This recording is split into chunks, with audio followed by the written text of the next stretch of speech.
nearer, so why not take the opportunity of having a bet on the match? Whether you're interested in betting on the match result, the first player to score, the last scorer, correct score, double result, total goals market, handicap bet. You know, but there's equally still a danger that they might finish 15th or 16th, which before the season started they'd have taken. Yeah, absolutely. Yeah, definitely. It's so odd to try and analyse it. I think it's that's probably been Sunderland the last few months. You don't really know what you're going to expect from the team, whereas before Christmas, I think it was notable that it was so hard to beat at home. They were picking up points from games where you never really would expect them to at the beginning of the season, and they've performed really well. I think that inconsistency over the last few months is putting us in that predicament where you could potentially get Europe if you win the next 3 games, but also there's a potential that if you don't pick up any points, you could slip further down the league. But as Sunderland supporters, I think the main priority was to stay in the league. I think anything else was a bonus and to build on that next year.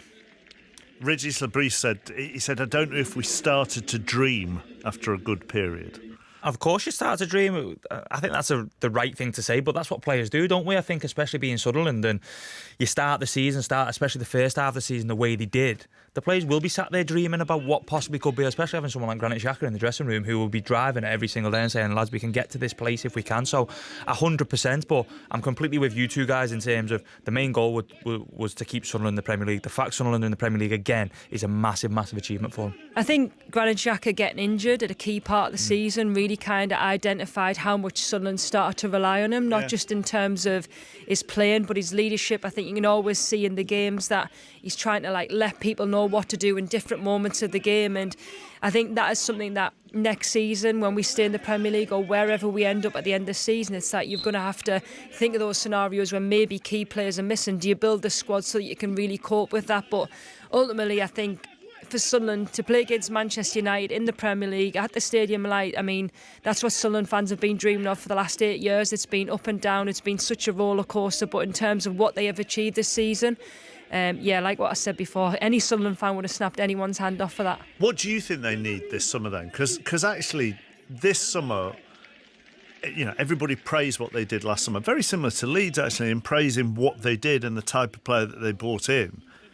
This second summer ahead of a Premier League season is probably a little bit more nuanced in what they're looking for. Yeah, I think there's probably a little bit more clarity in what is needed to really maybe take that next step in the Premier League. You look at a lot of the teams, like we spoke about Bournemouth, we spoke about Brentford, in terms of, for me, is like who is going to get the goals. And I think Brian Bobby has done really, really well this season, but I think, is he going to get you 10, 15 goals a season? Probably not. You need them attacking players to go and win football games, and even though you've had like the likes of Luke O'Nien on a journey with Sunderland, getting them through League One, Championship, Premier League, like, is he really going to be the guy that's going to take us to the next level? So I think there's a real evaluation, but we did well last summer, but now it's about getting that real quality. Yeah, it's tough, isn't it? I think a team like Sunderland, and I think when you're at a team like them, very similar to when I was there, when I was at Wolves, I think they've got to be clever. I think they've got to be really clever and shrewd with the signings. I think they've got to find signings, you know, them little gems that you might find from different countries. And I think they've got to be really clever, because it's quite obvious they can't compete with the clubs above them in terms of finances and kind of going to Sunderland or going to somewhere else. So you've got to be really clever. I think it's an even bigger summer for Sunderland than last season, because everyone expects now. They've had such a good season. They're going to go into the summer now, and everyone expects next year Sunderland will be okay next season. Do you think it's less about quantity? Because actually, Sunderland, I haven't got the numbers in front of me, but it feels like they brought in 9 or 10, wasn't it? Was it probably 9, even 10? more than that? Maybe 15, more than that. maybe, yeah. So are you looking at 2 or 3? 100%. But 2 or 3 that are maybe 30 to 40 million as opposed to 15 to 20 million? Yeah, I don't know what they're booking. Definitely quality over quantity. I think you need to add that little bit of that star quality that you're going to attract to a club like Sunderland. And I think, like Connor's right, are we going to be able to compete with the wages that Man City, Arsenal, Man United are going to probably pay players with really, really good quality? Probably not, but you've got to find them little gems, and I think we've found a few this season, like the likes of Enzo Lafay. He's been really good. I think he's shown that he can be at this level, but it's like, how can you get someone to compete with him, and that competition level gets higher. So definitely a few star quality players if possible. We're just laughing at how simple I made that with. Yeah, just find 3 players for 40 million each. Sporting director now. Yeah, just sign them, budget's no problem, bring them in, there you go, buff. I loved it. Europa League next season. There you go, we fly. Simple, isn't it? Thank you both. See you both soon. Thank Connor you. Cody, Steph Horton with us. Let's go to the Rugby League Challenge Cup men's semi-final. Saints and Wigan just underway. Ian Chisholm. Cracking atmosphere, full house, and already a problem for Saints. Matty Lees went down in the first real contact of the session, and he is still down. Alex Walmsley is warmed up and ready to replace him. Jack Smith has stopped it. Both sides coming into this with big players injured. So young wingers, Murphy and Dagnall for Saints, Eckersley and Hodgkinson for Wigan. Much might rest on the halves. It's a stoppage in play here. We're just underway at 0-0. Saints 0, Wigan 0. BBC One if you want to watch it, Sports Extra 2 if you want to listen to it. Let's head to the Women's Six Nations. Italy against England. Molly Stevens. Italy 12, England 33. The latest try, a penalty try for the hosts after England winger Ellie Kildunn deliberately knocked the ball on. Italy had plenty of bodies queuing up down the right-hand side, and there she was, Kildunn, to hit the ball and intervene. Therefore, penalty try for the hosts, and Ellie Kildunn finds herself in the sin bin. Italy 12, England 33 with 29 minutes on the clock. To the day's county championship action, Kevin Howells. First versus second here at Trent Bridge. It's day 2. Nottinghamshire all out for 415 against Surrey, included a last wicket stand of 74 runs between Ollie Stone and Josh Tong. Dan Worrell ending up with 6 wickets, his first game of the summer. Now Surrey in response of 46 for 1. Jamie Smith batting at 3, which is of some significance obviously for England as well. He's currently on 4 not out. Burns out for 25, caught and bowled by Stone. And talking of England, we're a month away from the first test for the men. England versus New Zealand. Harry Brook, his first innings of the summer, out for 40. This morning, Yorkshire away to Warwickshire. They collapsed. So Warwickshire now in their second innings, a 70 for no wicket. That's a lead of 65 runs. I'm afraid Zach Crawley's poor summer continues. He made just 1 for Kent in Division 2. Away to Gloucestershire, 122 for 3, trailed by 203 runs. And Ben Stokes, in his first match of the summer, is yet to bat for Durham. Picked up a couple of wickets. Worcestershire all out for 308.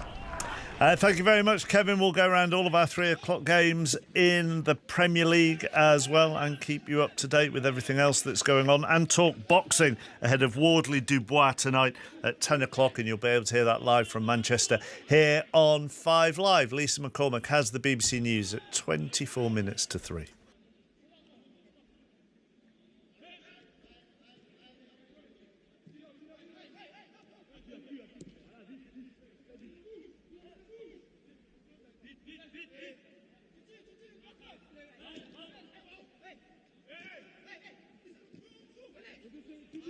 Overpower the serve at 2-6, 6-2, 6-4. It is his second top 10 win in quick succession after British Mitch beat world number 6 Ben Shelton at the Madrid Open last month. Finally, 2 goals for Rory McIlroy. He's up on the back 9 on Friday at Quail Hollow to move into contention at the Tourist Championship. His 467 seen him pull within 4 shots of leader Sung Jae Im. Playing his first tournament since winning the Masters for a second year running, and McIlroy was 1 under and 8 shots back when he made the turn before back-to-back birdies at the 10th and 11th got him rolling. He added further birdies at the 13th, 15th and 16th, though he'd end his round with a bogey as his par putt on the 18th lipped out after he found himself in a green side bunker. He isn't the only big name in contention, as Tommy Fleetwood shot 67 for the second straight day, the trail leader in by 1 shot. Justin Thomas, who won the PGA Championship at Quail Hollow in 2017, is 2 back, along with PGA Tour newcomer Alex Fitzpatrick, who continues his bright start since earning his tour card after his victory alongside brother Matt at the Zurich Classic of New Orleans. That's all for now. We'll have more later. These are your latest sports headlines. I'm Jack Ogleby. We start with football, and Hull City and Millwall play out a goalless draw in the physical first leg of their Championship playoff semi-final at the MK Stadium last night. The home side nearly scored inside the first 2 minutes when forward Mo Balumi cut in from the left and hit a shot at a tight angle that hit the outside of the near post. Camille Negley's long-range effort skinned the post on its way wide as the Lions pushed for an opener, and Ollie McBurney was not quite able to make a solid connection on Yu Hirakawa's cross down the other end as the game opened up in the final 20 minutes. However, the pair could not find a goal between them and will now meet at the Den in the second leg on Monday with the scores tied up. The Championship's second playoff semi-final gets underway this afternoon at 12:30 as Middlesbrough host at Southampton. There's also League One playoff action today as Stockport travel to Stevenage at 3 o'clock, while Bolton host Bradford City at 8. In the Premier League, Liverpool face Chelsea at 12:30. There are three 3 o'clock games, which are Brighton against Wolves, Fulham against Bournemouth, and Sunderland against Manchester United. Before at 5:30, Manchester City host at Brentford. A win in that match would see City move to within 2 points of leaders Arsenal at West Ham tomorrow. And Gunners boss Mikel Arteta has told his players and the club's fans to, in his words, stay present and live the moment as the Gunners prepare for a huge 2 weeks, which could see them secure the Premier League and Champions League double. As well as being top of the domestic table, Arsenal also into the Champions League final, where they'll face Paris Saint-Germain in Budapest on May the 30th. It will be easy to get carried away, but Arteta is calling for calm and has told everyone associated with his club to stay present. The tennis, Novak Djokovic was beaten by Gutsy qualified Dino Prismic on his return to action in the Italian Open second round. World number 4 Djokovic was playing his first match since March the 12th and more crucially his first of the year on clay after missing several tournaments with a shoulder injury.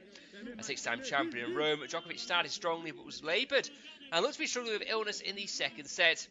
However, there was nothing to take away from Croatia's Prismic, who played bravely to overpower the Serb at 2-6, 6-2, 6-4. It is his second top 10 win in quick succession after Prismic beat world number 6 Ben Shelton at the Madrid Open last month. Finally, to golf for Rory McIlroy. He's up on the back 9 on Friday at Quail Hollow to move into contention at the Truist Championship. His 467 seen him pull within 4 shots of leader Sung Jae Im. Playing his first tournament since winning the Masters for a second year running, and McIlroy was 1 under and 8 shots back when he made the turn before back-to-back birdies at the 10th and 11th got him rolling. He added further birdies at the 13th, 15th and 16th, though he'd end his round with a bogey as his par putt on the 18th lipped out after he found himself in a green side bunker. He isn't the only big name in contention, as Tommy Fleetwood shot 67 for the second straight day, the trail leader in by 1 shot. Justin Thomas, who won the PGA Championship at Quail Hollow in 2017, is 2 back, along with PGA Tour newcomer Alex Fitzpatrick, who continues his bright start since earning his tour card after his victory alongside brother Matt at the Zurich Classic of New Orleans. That's all for now, we'll have more later. These are your Lady Sports headlines. I'm Jack Ogleby. We start with football, and Hull City and Millwall play out a goalless draw in the physical first leg of their Championship playoff semi-final at the MK Stadium last night. The home side nearly scored inside the first 2 minutes when forward Mo Balumi cut in from the left and hit a shot at a tight angle that hit the outside of the near post. Camille Negley's long-range effort skinned the post on its way wide as the Lions pushed for an opener, and Ollie McBurney was not quite able to make a solid connection on Yu Hirakawa's cross down the other end as the game opened up in the final 20 minutes. However, the pair could not find a goal between them and will now meet at the Den in the second leg on Monday with the scores tied up. The Championship's second playoff semi-final gets underway this afternoon at 12:30 as Middlesbrough host at Southampton. There's also League One playoff action today as Stockport travel to Stevenage at 3 o'clock, while Bolton host Bradford City at 8. In the Premier League, Liverpool face Chelsea at 12:30. There are three 3 o'clock games, which are Brighton against Wolves, Fulham against Bournemouth, and Sunderland against Manchester United. Before at 5:30, Manchester City host at Brentford. A win in that match would see City move to within 2 points of leaders Arsenal at West Ham tomorrow. And Gunners boss Mikel Arteta has told his players and the club's fans to, in his words, stay present and live the moment as the Gunners prepare for a huge 2 weeks, which could see them secure the Premier League and Champions League double. As well as being top of the domestic table, Arsenal also into the Champions League final, where they'll face Paris Saint-Germain in Budapest on May the 30th. It will be easy to get carried away, but Arteta is calling for calm and has told everyone associated with his club to stay present. The tennis, Novak Djokovic was beaten by Gutsy qualified Dino Prismic on his return to action in the Italian Open second round. World number 4 Djokovic was playing his first match since March the 12th and more crucially his first of the year on clay after missing several tournaments with a shoulder injury. A six-time champion in Rome, Djokovic started strongly but was laboured and looked to be struggling with illness in the second set. However, there was nothing to take away from Croatia's Prismic, who played bravely to overpower the Serb at 2-6, 6-2, 6-4.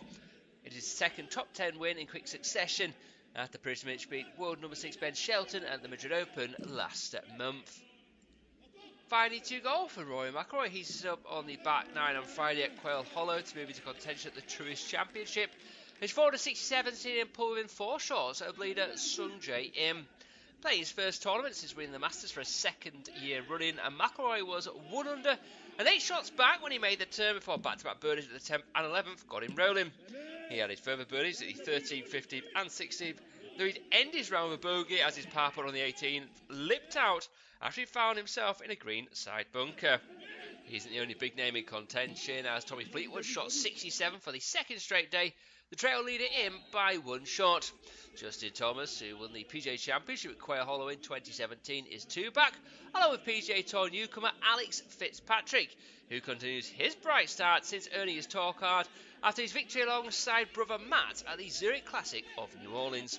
That's all for now, we'll have more later. These are your Lady Sports headlines. I'm Jack Ogleby. We start with football, and Hull City and Millwall play out a goalless draw in the physical first leg of their Championship playoff semi-final at the MK Stadium last night. The home side nearly scored inside the first 2 minutes when forward Mo Balumi cut in from the left and hit a shot at a tight angle that hit the outside of the near post.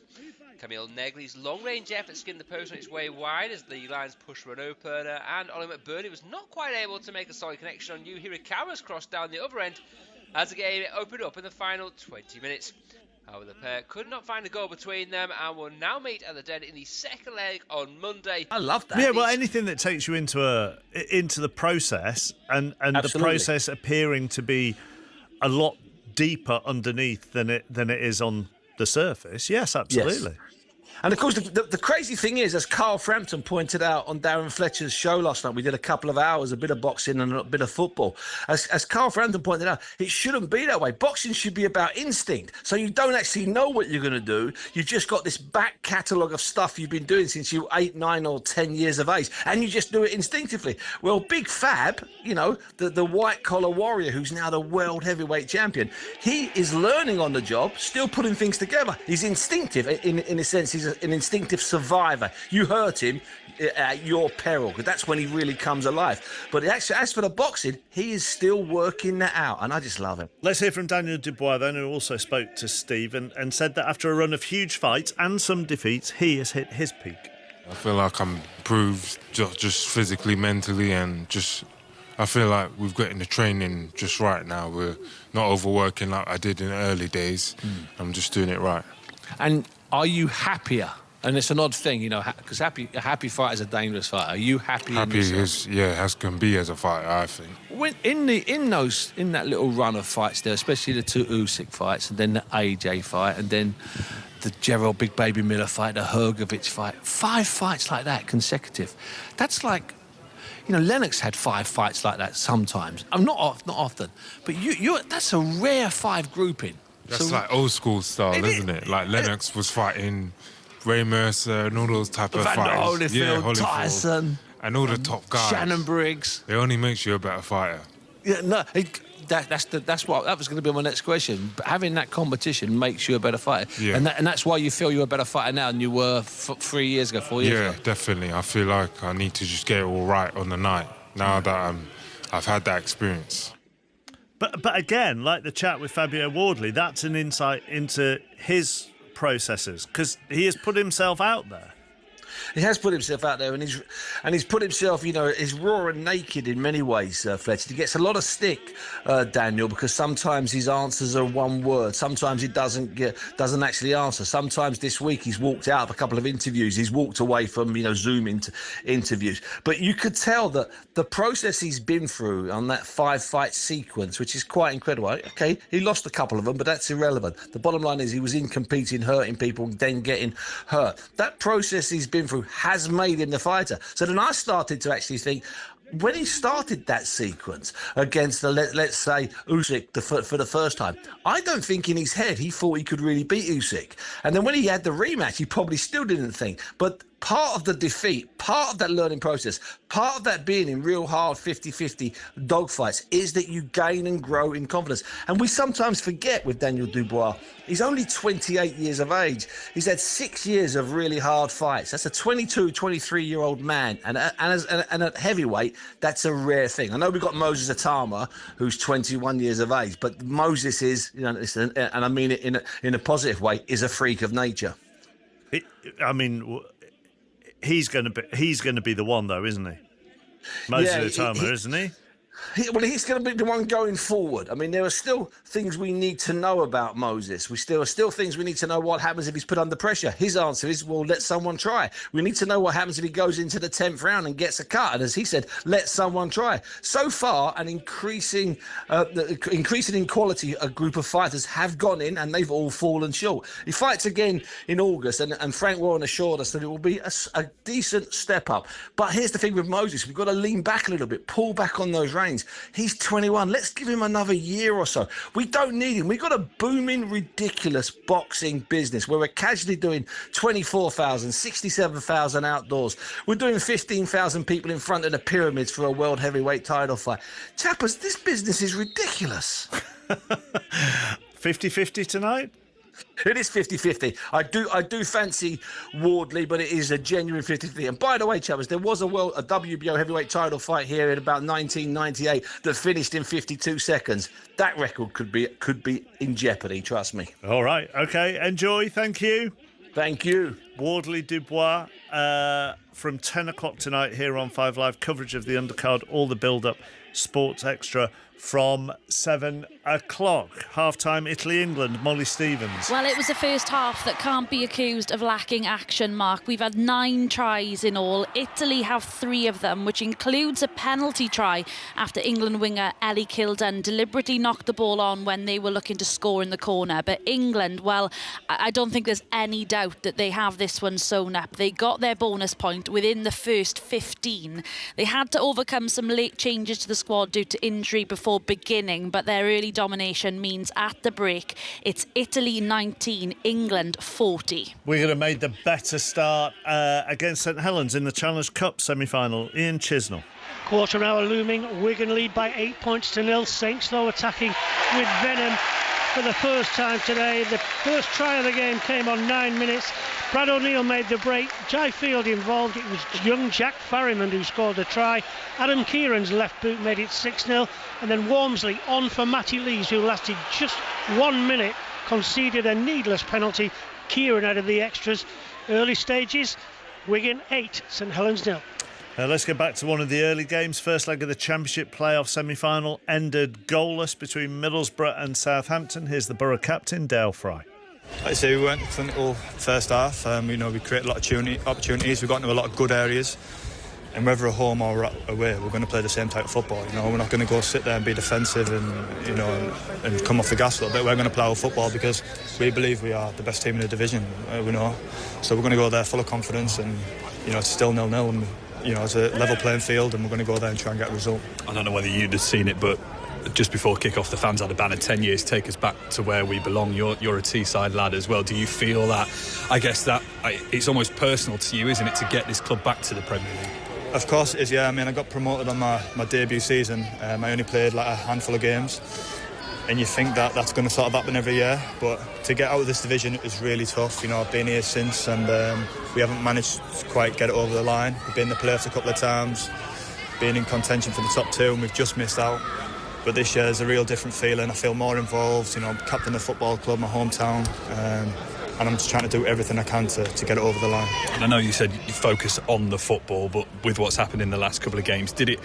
The fans certainly used it as an extra incentive to get up for today's game. Was there any talk in the dressing room pre-game of what's happened and how that can inspire you on the pitch a little bit? No, nothing at all. We let our lot off the pitch stuff. We let everybody else deal with the EFL or whatever, and we just do our job on the football pitch. And that's what we did today. Like I say, we didn't sort of get the win, get that advantage going away, but full of confidence going St Mary's. Dale Fry with Mike Minay. So both Championship playoff semi-finals first legs have finished goalless. The League One ones begin with Stevenage against Stockport. Stevenage completed the league double over their visitors today. Angus Patterson. And the historic stats go even deeper, Mark. Not only did Stockport lose both games against Stevenage this season, they've never won here at the Lamex Stadium as they come for this crucial first leg. And although they're aiming for a third promotion in 5 seasons, Stockport, both of the previous 2 have been automatic, with attempts to go up via the playoffs unsuccessful. Can they rewrite that story this year? Well, Stevenage are the toughest nut to crack. That's their identity. The best home defensive record in League One, clean sheets in 5 of the last 6 and 12 1-0 wins. That's even more than Arsenal. They'll be hoping that toughness can carry them to the second tier for the first time in their history. Both sides unchanged from the final day, which means Stockport still have striker Kyle Wootton, second top scorer in League One, filling in at centre half because of their injury crisis. The other League One playoff is at 8 o'clock tonight. Bolton at home to Bradford in the first leg. Also at 8 o'clock tonight, Motherwell Hearts in the Scottish Premiership. At 3 o'clock, all eyes are on the bottom, really. Livingston are relegated, so it'll be about who gets the relegation playoff spot. St Mirren currently in that place, but they're taking on today the team who are just 1 point above them in Kilmarnock. Kenny Crawford. It's been a strange old season for St Mirren. League Cup winners in December, but shaky in the league. Stephen Robinson, their manager, left to take over at Aberdeen, and now interim Craig McLeish has the task of trying to prolong their 8-year stay in the top flight. As for Kilmarnock, Derek McInnes brought them back up to the Premiership 2 years ago and has since left for Hearts, where he's doing rather well. Former Rangers and Southampton winger Neil McCann in charge now. Both McCann and McLeish saying they'll go all out for the win today, so hopefully that bodes well for goal updates. Let's go to the Gallagher Prem. Next, Leicester against Northampton at Welford Road. Northampton top, Leicester third, 10 points behind their visitors. Chris Jones. And with that in mind, Mark, a bit of a must-win this for the Tigers if they're to keep up hopes of a top 2 finish, and with it that critical home semi-final. Saints, champions a couple of seasons ago, they're all but in the playoffs. A win today could secure their spot. Conditions here are perfect. Brilliant head-to-head matchups everywhere you look. East Midlands derbies, they rarely disappoint. This one shouldn't either. God, you're chomping at the bit there, aren't you? Oh, the atmosphere building. We've got the away fans section. 10 minutes to go. Sunshine on Welford Road. Where would you rather be? Full commentary available on Sports Extra 3. We will go to the Stadium of Light shortly. That will be our base. Sunderland against Manchester United, where it looks absolutely filthy conditions-wise. First, let's go to the other 2 3 o'clocks. Craven Cottage, Fulham against Bournemouth. Aaron Paul. Yeah, the team's just heading out of the tunnel here at Craven Cottage. Bournemouth very much on the hunt for Champions League football. They're sat in 6, 1 point clear of Brentford, 15 unbeaten as they head here. There's no Alex Jimenez for the Cherries. He's suspended internally, pending a club investigation to his conduct off-field. Adam Smith comes in to captain the side. Ryan Christie comes into midfield. Tom Kearney and Rodrigo Muniz come in for Fulham. But it's all eyes on the dugout. Could this be the penultimate time Marco Silva takes charge of the Cottagers at the Cottage, with his future very much up in the air? Thank you, Aaron. Something's gone wrong with the Football Reporter rota, because John Southall isn't at Craven Cottage. He's out of West London at the Amex. Always love a trip to the South Coast. Absolutely beautiful down here today, Mark.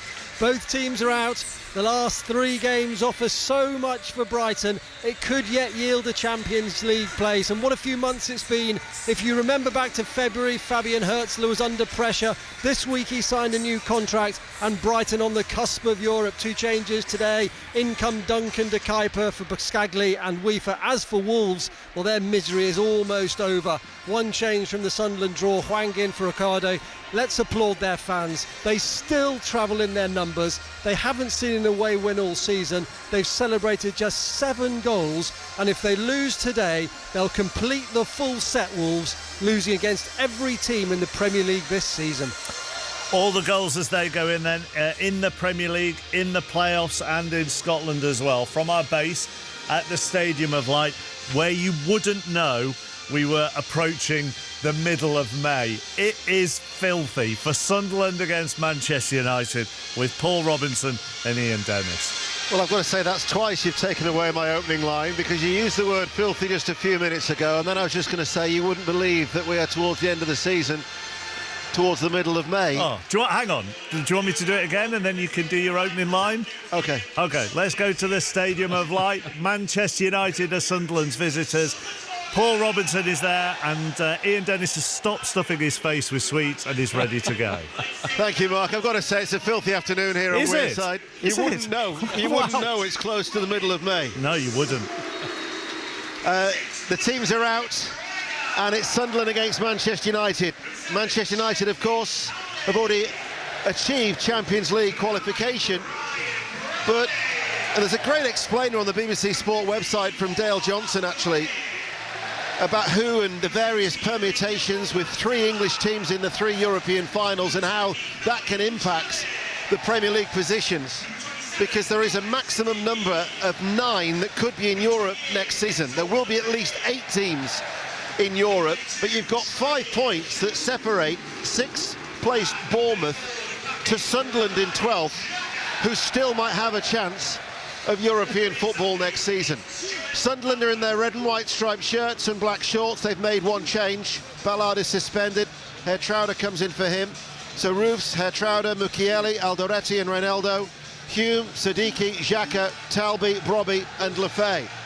Manchester United in their changed colours, the black shirts and the yellow shorts, have made 5 changes from the team that beat Liverpool, and that is Matsraoui, Martinez back from suspension, Mount, Ahmad, Xerxes coming in. There is no Casemiro, he picked up a knock. Sesko's got a shin injury and Bumo's on the bench.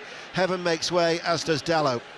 So they'll line up with Lamens in goal, Matsraoui, Martinez, Maguire and Shaw, Mainu and Mount, and then Amad Diallo, Bruno Fernandes, Cunha and Joshua Xerxes. Great atmosphere inside the Stadium of Light, as I'm sure you can hear the Sunderland supporters. It's another sellout, Paul Robinson. It's always a fantastic atmosphere, and I think they've had a lot to celebrate this season, these home supporters. They had that wonderful home record in the Premier League, unbeaten for so long. Stumbled of late, but already secured their Premier League safety, sat in 12th. 47 points at this stage of the season. The way that they've approached it, they've certainly enjoyed themselves up here this season.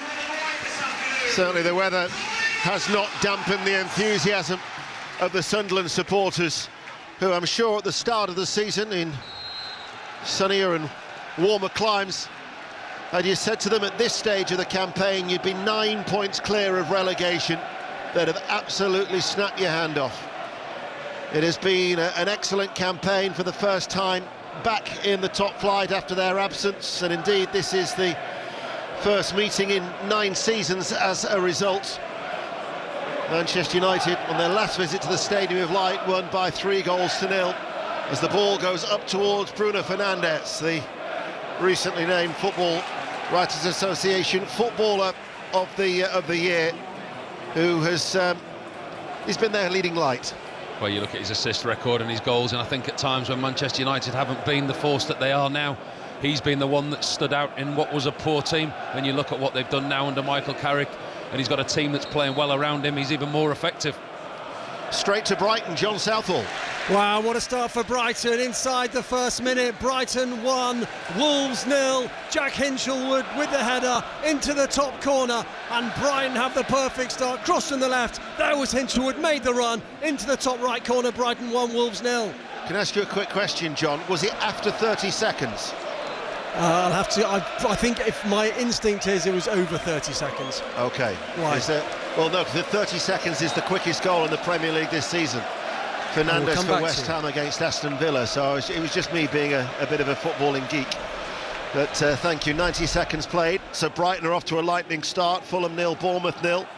That is actually on Sports Extra as well, and if Wolves were to lose that, they would actually be guaranteed to have an unwanted club record of a points return, because their fewest points is 25 when they were relegated from the Premier League in 2012. Yeah, and did you hear what John said before the game as well? They're picking up another unwanted stat of losing to every single Premier League club this season if they lose today. Yeah, supporters had turned on Rob Edwards last week. Sunderland supporters far from turning here. They've been very pleased with Regis Lebris and his efforts, and they were urging his side there to put pressure on the Manchester United side. And here is Xhaka, who's had such an influence in the dressing room, both on and off the pitch. as in the teeming rain and that biting wind in the northeast. Sunderland are playing from right to left as we look, and every outfield player is indeed in the half away towards our left-hand side, and that'll go out of play for a throw. The only thing is that their home form it's just started to tail off. At the start of February, they were actually still unbeaten here at home with 12 games. But since then, they've picked up just 3 points from 15. I think the lack of goals hasn't helped them, has it? I think when you look at the return of points and what they've actually been able to do in the league this season, they're still one of the lowest scorers, and that has been the problem. The amount of times that I've been here this season and they've dominated games and created so many chances and lacked quality in the final third. 37 seconds was the official timing of that Hinchelwood goal for Brighton against Wolverhampton Wanderers. Shaw on that far side, and then the ball from Mainu was, I wouldn't say loose, but he turned and dropped in between the two central defenders and just played it back almost blindly towards Lamons in yellow, who had to clear. There was a Sunderland player who was looking to try and get on the end of it, who was Siddiqui. Here he is now, Siddiqui, and laying the ball off towards in the midfield. That was with an opportunity for Hertrauder, and now with Alderete, Mukiele forward, looking towards Lefay, sliding in the wet conditions. It goes out to the far side for Hume. Infield towards Lefay along the ground, and the two central defenders actually go shoulder to shoulder. Maguire and Martinez. Sunderland now win the ball back.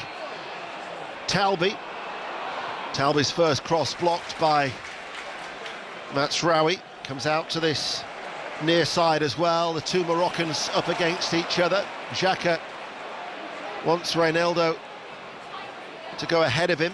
Here is the Sunderland left back towards Talby, midway through the Manchester United half, just in from the left touch line. Opens it well for Talby, goes for a curling effort, just wide. My word, Sunderland have started well. Started superbly well. On the front foot, they give away possession, they win it back quickly, they're pressing high up the pitch. Really good piece of interchange down this left-hand side. It's a 1-2 from Talby.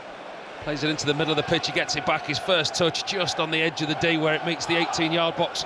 Tries to curl it round Lamons, it just misses that far post.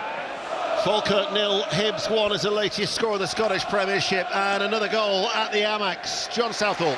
Well, what a start for Brighton. Brighton 2, Wolves 0. Back in the side, Lewis Dunk, corner on the right-hand side, and there was the captain in the back post to head in. Far too easy. You have to fear for Wolves here. Brighton 2, Wolves 0. Yes, that could get rather messy as far as Wolves are concerned, as we welcome listeners to the BBC World Service. Wherever you are in the world, it is a pleasure, as always, to have your company on this Saturday afternoon, as we're in the northeast of England, on Wearside, in the wet, in the wild conditions, and it remains 0-0 where Sunderland have made a bright start 5.5 minutes in. Reinildo plays the ball with a throw towards Lefay, cushion header by Mainu, lifted forward by Mount. Xerxes lays it back, Cunha gives it back towards Xerxes. Referee, who is Stuart Atwell this afternoon, they're appealing for handball, but Siddiqui to Brobby, lay off towards Lefay. Siddiqui's continued his run, he's in on goal, Siddiqui steadies himself, and Lamons makes the save. He went to the left as we look, and Lamons dived to his right to make the save. I thought he was going to score his first goal for the club there, the DR Congo international. No, it's a wonderful piece of play from Sunderland, it really is. Once again, the turnover possession in the middle of the pitch, but they turn defence into attack so quickly within 3 passes. Siddiqui plays a 1-2 with Brobby, and he's in. Siddiqui, he's through. He's one-on-one with Lamons just inside the 18-yard box, and he opens his body up. He thinks he's going to go across the Manchester United goalkeeper, but Lamons stands big, goes down to his right and makes a really good save. From the resulting corner kick then on this near side, the left. Sunderland playing from right to left, off the bushy head of Xerxes, drops. That was missed by Siddiqui, comes back out towards the far side. The cross is put in, and that was a good header out of the far post by Mount. Manchester United are having to deal with a lot of pressure from the home side. As you can hear from the home fans, from the home supporters, they're very appreciative of the way that their team have started. They're winning the ball back quickly, putting it in dangerous areas. That ball, Siddiqui misses his kick, it's chipped to the far post, and Mount had to have the last gasp defensive header. Lefay to take the corner kick once again on this near side, doesn't beat the first man, and Alderete in trying to keep it alive, dived. It must have been around below knee height. I don't know how he was going to think he was going to try and flick that one on, and all he's done with a diving header is headed it straight out for a goal kick to Manchester United. I mean, it was a really poor corner, but I'm not sure a diving header in that situation. I think scraped his nose across the grass. I think he'd been better swinging his left boot at it. Are you surprised that Siddiqui put it to as we were looking to the left of the keeper rather than going to the right? Well, he's one-on-one, and you can see what he's tried to do to Lamans. He's opened his body up to make the goalkeeper think that he's going to go across him, and then as he's gone to strike the ball, he's closed his foot. But Lamans, to his credit, has stood his ground, stayed big and read it very well. Ahmad on this near side had a very successful loan spell under Tony Mowbray 3 seasons ago. Pulls it back to Mainu. Mainu across to Shaw. Shaw 25 yards out. Now this is with Cunha. Challenge comes in from Herr Trauder. Oh, the referee has given a direct free kick. I thought that we're a long way away. I thought Herr Trauder got the ball. Took his time there, the referee, didn't he? I think that's what the Sunderland fans are not happy about. It was a good piece of skill initially from Cunha on the edge of the box. Gets the ball away, and I think that's what's caused him the problem. Herr Trauder, he arrives late, and he does just catch Cunha once he's already released the ball. So Manchester United then 0-0 in the early stages. 8.5 minutes played here at the Stadium of Light. Still we can see the rain sweeping across the way that Manchester United are playing from left to right, and it's on that left corner of the penalty area. And you've got Mason Mount who's standing over it. They've got 3 in the wall. Roofs is making sure that his near post is protected. Mount walks away, and it's now left with Bruno Fernandes. Bruno Fernandes eyeing up this direct free kick, and in fact, he pulls it towards Ahmad. Ahmad shoots first time, wide. Hit it, left-footed, curling, didn't get enough curl, goal kick, 0-0. Nice set play from Manchester United, well worked. Looked for all the world that Bruno Fernandes was going to whip that goalwards across the front of the goalkeeper. Instead, he plays a square ball across the 18-yard box, disguises it extremely well into Ahmad on his favoured left foot, chooses to go with the side foot. I think it was closer than Robin Roos would have liked. St Mirren and Kilmarnock are playing each other, which is basically to see who will or could end up in that relegation playoff in the Scottish Premiership, and there has been a goal in Paisley. Kenny Crawford. 9 minutes gone, and it's advantage to the visitors. St Mirren 0, Kilmarnock 1. Slightly messy in the way it came about. Tom Lowry's cross to the back post. Jordan Hugo got a touch on it, and then it went in off Conor McMenamin. So it's going to be a goal for McMenamin at the end that he didn't want, Ian. It's St Mirren 0, Kilmarnock 1. Thanks, Kenny. Remember, Motherwell Hearts is an 8 o'clock kickoff tonight at Fir Park. Hearts, the leaders, are 3 points clear of Celtic. We have the Old Firm live for you tomorrow on BBC Radio 5 Live. It's a noon kickoff. This is with Brobby turning. Lamans couldn't get away. Got there at the second attempt. Might have picked up a bit of a blow as well, the Manchester United keeper in the process. Such good goalkeeping from Lamans. He's made such an impact since he's come into this Manchester United side. It's a quick free kick from Xhaka into Brobby, who gets goal side of Martinez. VAR would have looked to see if he was onside, but it's a great first touch, and he turns the defender, and he looks like he's going to be through one-on-one, but Lamans reads the situation so well. He's very quick and sharp off his line, the Belgian goalkeeper. Smothers it very quickly. Try in the Challenge Cup semi-final, St Helens, Wigan. Ian Chisnell. A second try for Wigan. It came right on the half hour. A Farriman kicked through in the corner. Saints couldn't deal with it behind the line, and Zach Eckersley touched it down. All this after Darren Clark had a try ruled out at the other end. It's St Helens 0, Wigan 12. Live on Sports Extra 2. Lefebvre picks up the ball. Challenged by Mason Mount was a vital one, because I thought that Lefebvre was just about to pull back the right foot, and as a result that allowed Mason Mount to slide in the wet conditions from behind to take the ball away from him. Let's get an update at Craven Cottage. Aaron Paul. 11 gone, Fulham 0, Bournemouth 0. Positive start from the home side, really looking to get the supporters on side after a dismal showing at the Emirates last weekend. Emil Smith throw with their best opportunities, 2 shots after a good cross from Robinson off the left, both of them deflected behind. Fulham 0, Bournemouth 0. Earlier Liverpool 1, Chelsea 1 was the result at Anfield. Brighton and Hove Albion leading Wolves by 2-0 in the Championship playoff semi-final.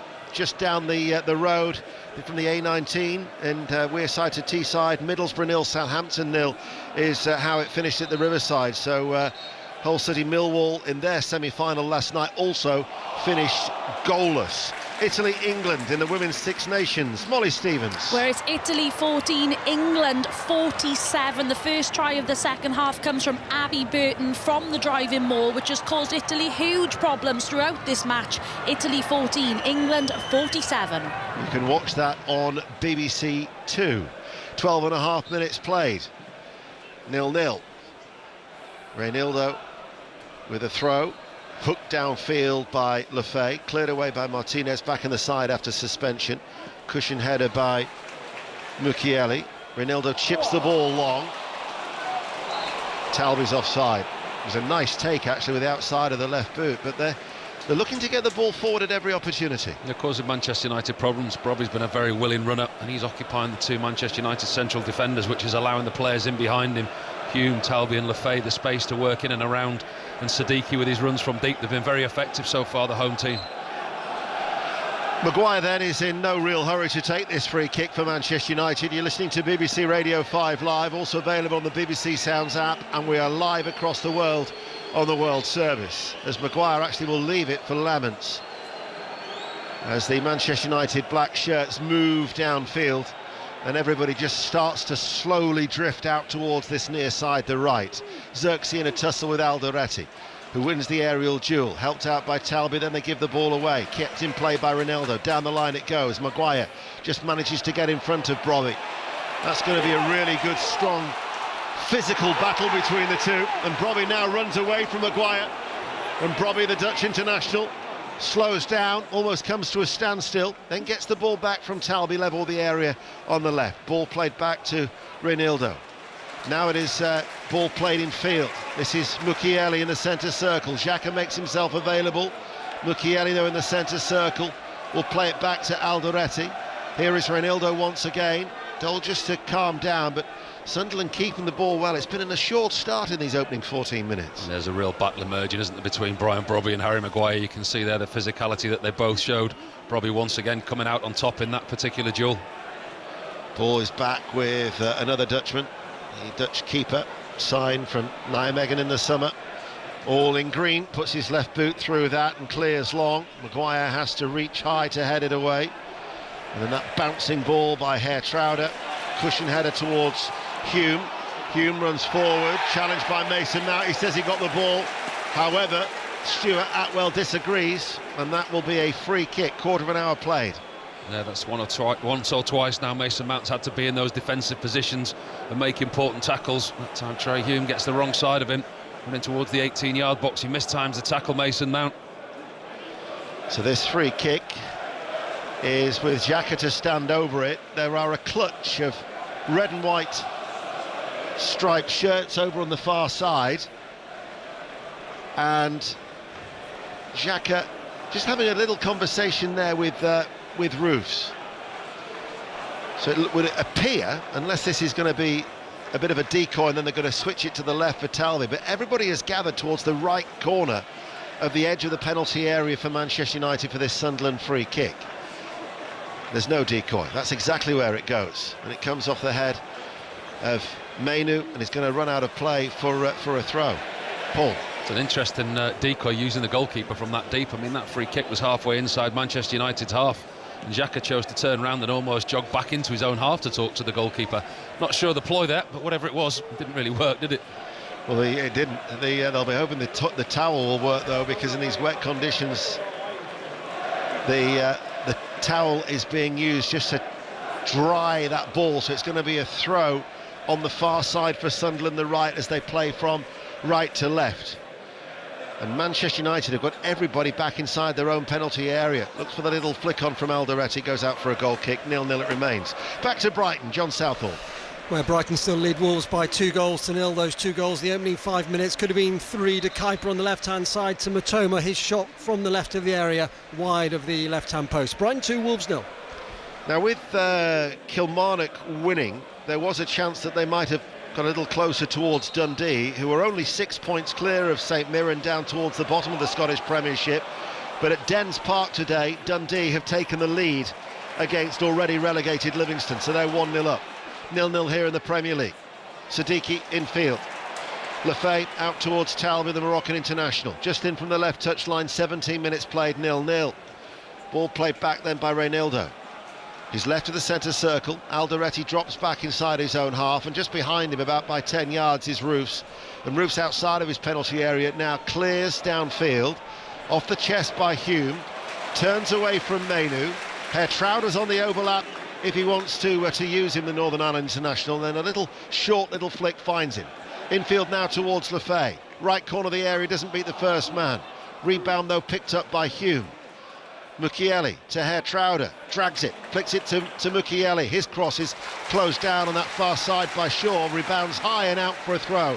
And 0-0 Paul Robinson. Yeah, Sunderland are very cleverly using the space down Manchester United's wide areas. Mountain Manu are playing very, very narrow in the middle of that pitch.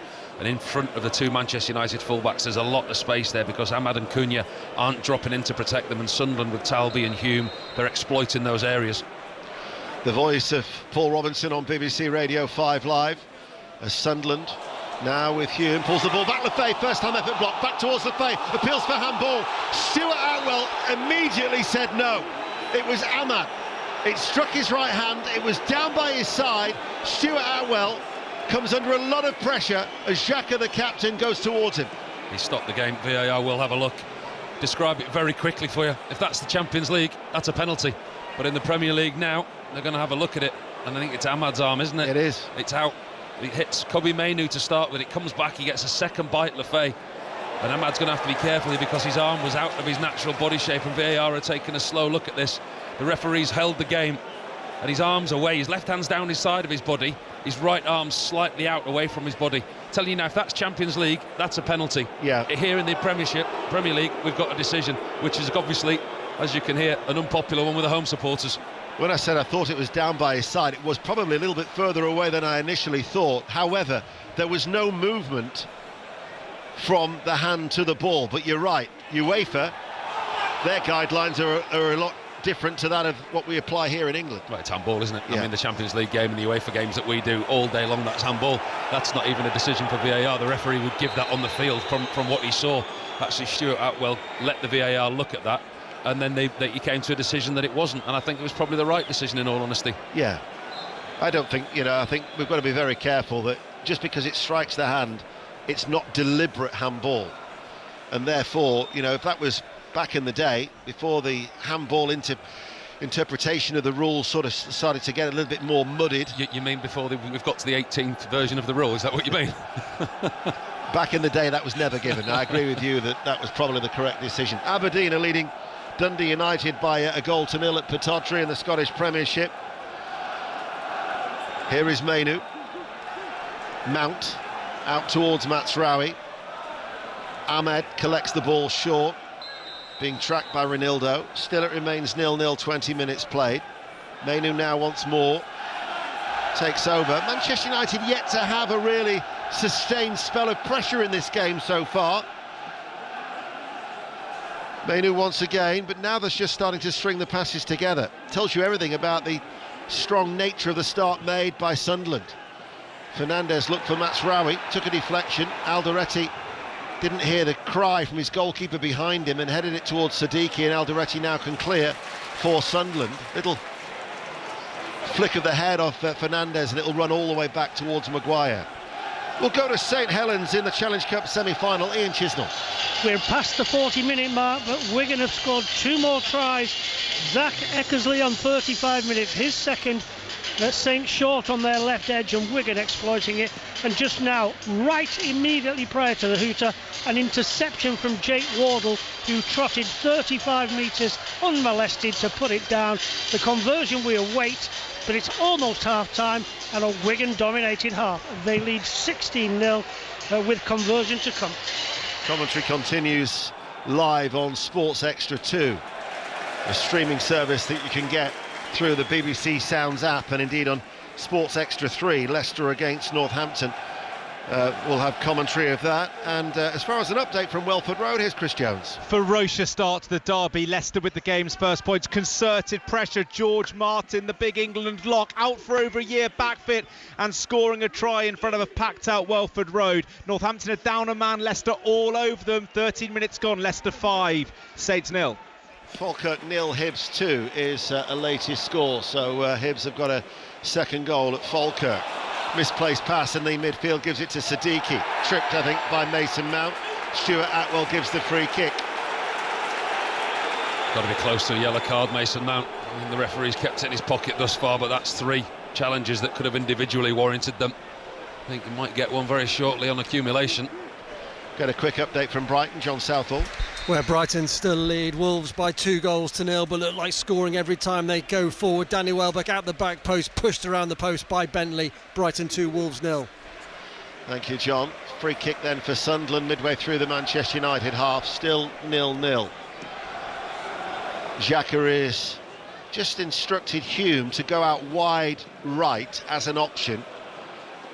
And as soon as he does, he takes Cunha with him, but then that allows Herr-Trauder to make a run to the edge of the penalty area, and Shaw now has got a decision to make. The ball goes into that area towards Brobby. It's a bouncing ball, fisted away by Lamans, edge of the area. This is Mukiele, but the referee now, Stuart Atwell, has spotted an infringement and will award Manchester United a free kick inside their own box. Half-time then at St Helens. Back to Ian. Yeah, that Jake Wardle interception was confirmed by the video referee as Wigan's 4th try of the afternoon. Harry Smith added the extras. Half-time, St Helens 0, Wigan 22. Italy, England in the Rugby Union. Molly Stevens. Where England are just too much of a force for Italy. Marley Packer has just scored her 4th try. It's England 26, Italy 26, England 61. A win was always going to be an ask for Italy, but they have sealed their bonus point though. Thank you, Molly. Live on BBC 2. We're live here on BBC Radio 5 Live. It's Xhaka who plays the ball downfield. Martinez tidies up with a back pass to Lamans. Lamans puts his right foot through it, clears downfield. Mukiele's cushion header falls to the feet of Mason Mount. Fernandez had to skip out of the sliding challenge of Mukiele, who's playing as a central defender alongside Alderete. Herr-Trauder is the one who's gone in at right back, so played as a right back last week, did the Frenchman at Molineux, but Dan Ballard is the player who's been suspended as a result of his sending off, so that's why it means just a change of position for the Frenchman, who they signed on a 4-year deal from Paris Saint-Germain. 25 minutes played. Manchester United labouring a little bit. They've struggled to get any real kind of spells of possession or no fluidity to the play. You can look at that from a Manchester United point of view, but then you look at it from Sunderland and they haven't allowed Manchester United into this game. It's going to be a high tempo for Sunderland to keep this up for the full length of the game. United are going to find a foothold at some point. Mason Mount was able to roll away from Xhaka, but then went straight into Alderete, loses the ball towards Alderete, who passes the ball under pressure then to Reinildo. And his outstretched right leg couldn't keep the ball in play, and Ahmad waits to take the throw. There was a lovely video on social media with Ahmad when he was shown the thoughts of Tony Mowbray, who was basically just saying, keep what you're doing, keep enjoying your football. He was part of his development when he was here at the Stadium of Light 3 years ago. 14 goals in 42 appearances, and it was a real surprise to the young Ivorian winger, and he actually said, "Don't, you're going to make me cry." He was really touched by the words of Tony Mowbray. You could see the genuine affection that he had for Tony Mowbray, the former Sunderland manager. Still only 23 years of age, isn't he? I mean, you look at the experience that he's getting now, and an opportunity now with Michael Carrick in a similar way that Kobbie Mainoo. He's come into the side now with the remaining games at the end of the season. Fresh start with a manager. I think he's still got so much to give, and he can develop under a coach like Michael Carrick and Steve Holland in and around him. They'll only make players like him better. Yeah, free kick, and typical of Tony to give up his time to do such a gesture as well. Fernandez with the free kick midway through the Sunderland half, right-footed, chipped, headed up by Ronaldo. Maguire takes it on the chest, fires it over, and comes off the legs of Herr-Trauder, and behind it goes for a corner kick to Manchester United, far side the left, as they play in the rain from left to right. 27 minutes played goalless. Yeah, they've struggled, Manchester United, but I think they've set the safe a high bar, haven't they, with recent results and the way that they've performed under Michael Carrick. But he will say they've been resilient. They've weathered the Sunderland storm, for want of a better phrase, today. I think there's two storms in Sunderland today, the one that started in red and white and the one above us. I don't know how we're getting wet up here, by the way. There's wind and rain, and we're right at the back of the stand, as high as you can be, and I still keep getting wet. It's sweeping its way all around as in comes the corner, swept in from that far side the left, aimed towards Maguire, and Brobby was in front of him. In fact, they doubled up on him. There was also Trey Hume the Northern Ireland international, who's been playing in midfield recently. Maguire actually has gone down on his haunches. He might have just picked up a little knock to the face. And there is the ovation to Ahmed. Once again, the Sunderland supporters appreciative of the efforts from his time here 3 years ago as he came across to take the corner kick. Stuttering run up near side the right, left-footed in towards the near post. Mukiele heads it away, only as far as Cunha. Hardly mentioned Cunha for Manchester United. Fernandez back out towards Ahmed. Opportunity to run at Xhaka, shows him on the inside, wins the challenge to Xhaka. He knew exactly what he was doing there as he then plays the ball, but he goes straight towards Fernandez, who chips it out towards Shaw. Kills it dead, plays the ball in. Ahmed was there. It was a very good intervention with a header away by Ronaldo. Played back in by Cunha. Xerxes' header just over the top. Best chance that Manchester United created by far. 28 minutes played, 0-0. Better from Manchester United, retaining possession, circling the edge of the 18-yard box, keeping the ball alive. Ball into Xerxes, just slightly too high for the big striker. Should have maybe done better, didn't quite get over the ball. Good defensive header initially from Ronaldo. Had to adjust his feet, Xerxes. He was travelling back. Difficult to get any real purchase and power, but best piece of play from Manchester United. Not as frenetic as it has been in recent Saturday afternoons now that the Football League, the regulation season has finished after the various permutations over the last fortnight. But earlier the two results were Liverpool 1, Chelsea 1, and in that Championship playoff semi-final, Middlesbrough 0, Southampton 0. But we are keeping an eye on the Scottish Premiership and the Premier League. And at Craven Cottage, Aaron Paul. Fulham 0, Bournemouth 0, just had the best chance of the game. Timothy Castagna hooking it across from the right and byline. There was Rodrigo Muniz, headed it down beautifully and nestled just the other side of the side netting. Although half the fans here at Craven Cottage thought it had nestled into the back of the net. Not so. Fulham 0, Bournemouth 0. And with Brighton leading Wolverhampton Wanderers by 2-0, there was a scenario if Bournemouth, Brentford and Brighton were to all lose, then Aston Villa would have qualified through the Champions League football for next season today. Xhaka picks it up, urged to shoot, drives forward, gets it towards Brobby, tries to turn. Referee has said there was a handball there by Brobby and gives a free kick to Manchester United on the edge of their own penalty area. But Aston Villa will have to take another step towards Champions League qualification through the league at Burnley tomorrow. We'll have commentary of that on Sports Extra. Sunderland supporters are not impressed with Stuart Atwell. Just watching the replay, Stuart Atwell has just been an excellent referee. It was an excellent piece of refereeing. Sunderland did really well, and Granit Xhaka worked the ball to Brobby, who seemed to be crowded out. He bent over, and as he bent over, he inadvertently felt his hand on the ball, and he just kind of cheekily rolled it away with his hand. Good spot from Stuart Atwell. Xerxes rolls, turns, chips the ball forward for Shaw to give chase. Down by the corner flag, far side the left, takes a quick throw for Manchester United. Cunha rolls it in towards Xerxes. Again, Xhaka, just with his experience, his anticipation, was able just to prevent and block up that move back towards Roofs. It was a hurried clearance by the Sunderland keeper. Matsraoui in field towards Mount. Mount couldn't find Cunha, but gets it back from a loose ball out from the back. And then Roofs again slides off his goal line and smothers and gathers the ball in. Hertrauder picks it up far side the right. 15 minutes to go to half-time. 0-0, but still more than a watchable game. Just all of a sudden got very frantic, didn't it? At one point there, no team could string more than two passes together without the turnover of possession. Ball from Lefay, looking for Talby. It was high, diagonal, downfield, left onside. Is picked up by Talby, enters the area, cuts back from the byline, pulls it back.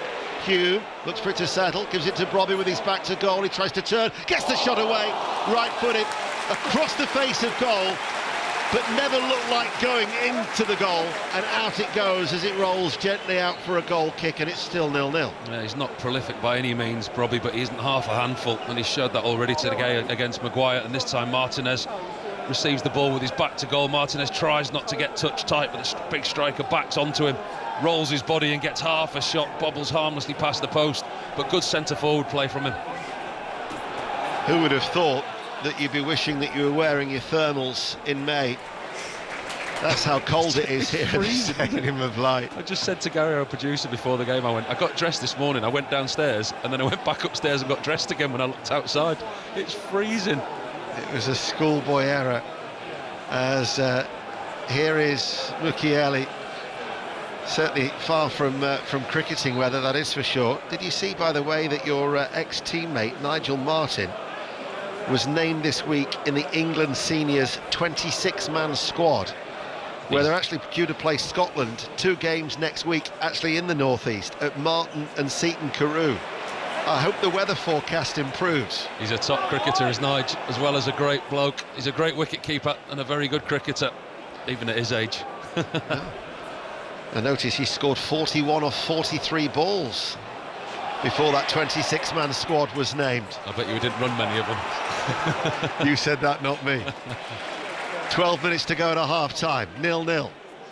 Still the rain pours down. Siddiqui with the turn, flicked forward by Herr Trauder, looking towards Brobby, cleared by Manchester United, cushion header by Alderete. Reinildo plays the ball in field. Herr Trauder in that inverted role from right back, wins the ball in the midfield. Xhaka strokes it forward. Lefay looks towards Brobby. Can he turn? Falls to Siddiqui. Shot took a deflection. Right-footed behind for a corner kick. 0-0. Sunderland again knocking on the door. Yeah, they're getting closer, Sunderland, and once again it's Siddiqui. You wouldn't think he hasn't scored a Premier League goal this season. Good play again. Xhaka at the heart of everything that they're doing well on the edge of the 18-yard box of Manchester United. Brobby it is that causes the problem, sets it to the edge of the box to Siddiqui. It's heading goalwards, takes a deflection off Mount, I think it is, and goes for a corner. Manchester United have lost only 1 of 15 visits to the Stadium of Light in the Premier League. That was when they lost 2-1 10 years ago. They've won 10, they've drawn 4, but they haven't really been showing anything here today. Sunderland have been the ones who've been creating the better opportunities. 11 minutes to go to half-time, 0-0. Corner kick on this near side, the left. Lefay to take it, in it goes. Xerxes heads it out. Edge of the area there is Siddiqui once again. Tripped by Ahmad, direct free kick, 30 yards out, central position for Sunderland. Once again, they ring the 18-yard box very well, don't allow Manchester United out. Ball comes from a corner that Manchester United half clear, but once again it's the red and white shirts in and around the edge of the 18-yard box that keeps the ball alive, and they win another free kick for themselves. Well, 30 yards out, Lefay there, Reinildo and Xhaka. Lemons, as a former goalkeeper, Paul, you'd be disappointed if you were beaten from this range, wouldn't you? Well, it's one of those where the conversation is a wall more harmful than the good it's doing? I mean, because if you line that ball up in training 20 times, nobody would score past you. But half of the time you put a wall, it puts different things, and you give credit to Lemons, he hasn't put a wall. He's put one player there from up here, it looks like Bruno Fernandes, at a distance, so he can see, and he's backing himself to make that save. Reinildo has now walked away. It'll be Xhaka or Lefay. Free kick, direct. Just under 30 yards out from goal, but it's a very central position. Xhaka chips it into the penalty area. Downward header, cleared by Matsraoui for Manchester United. 10 minutes to go to the break. That fell off the side of Lefay. There was a slip there by Ahmad, who tried to play it back. Picked up by Cunha. Interception from Talby. Sunderland have been extremely quick to win that ball back, and with the transition, the turnover. Turnover's been extremely quick, and they've been at it, if you like, from the start. They've been sharp, they've been first into tackles, they've been winning it back as soon as they're losing it.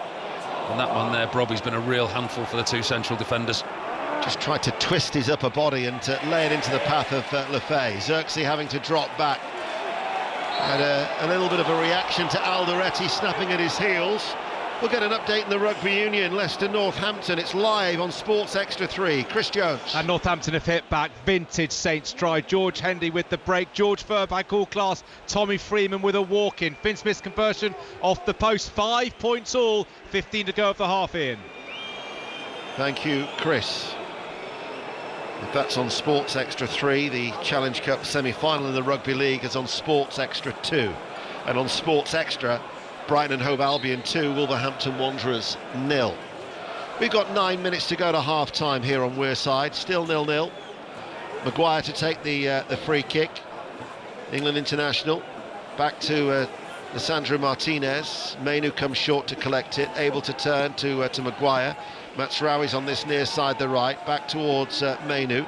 Again, though, all avenues seemed to be closing down on him, didn't they? There were 3 red and white striped shirts there looking to try and put pressure on Mainu. Yeah, blocking the spaces very well, Sunderland, when they're out of possession, and when they've got the trigger and they all press as a unit. Very hard to break through at the moment.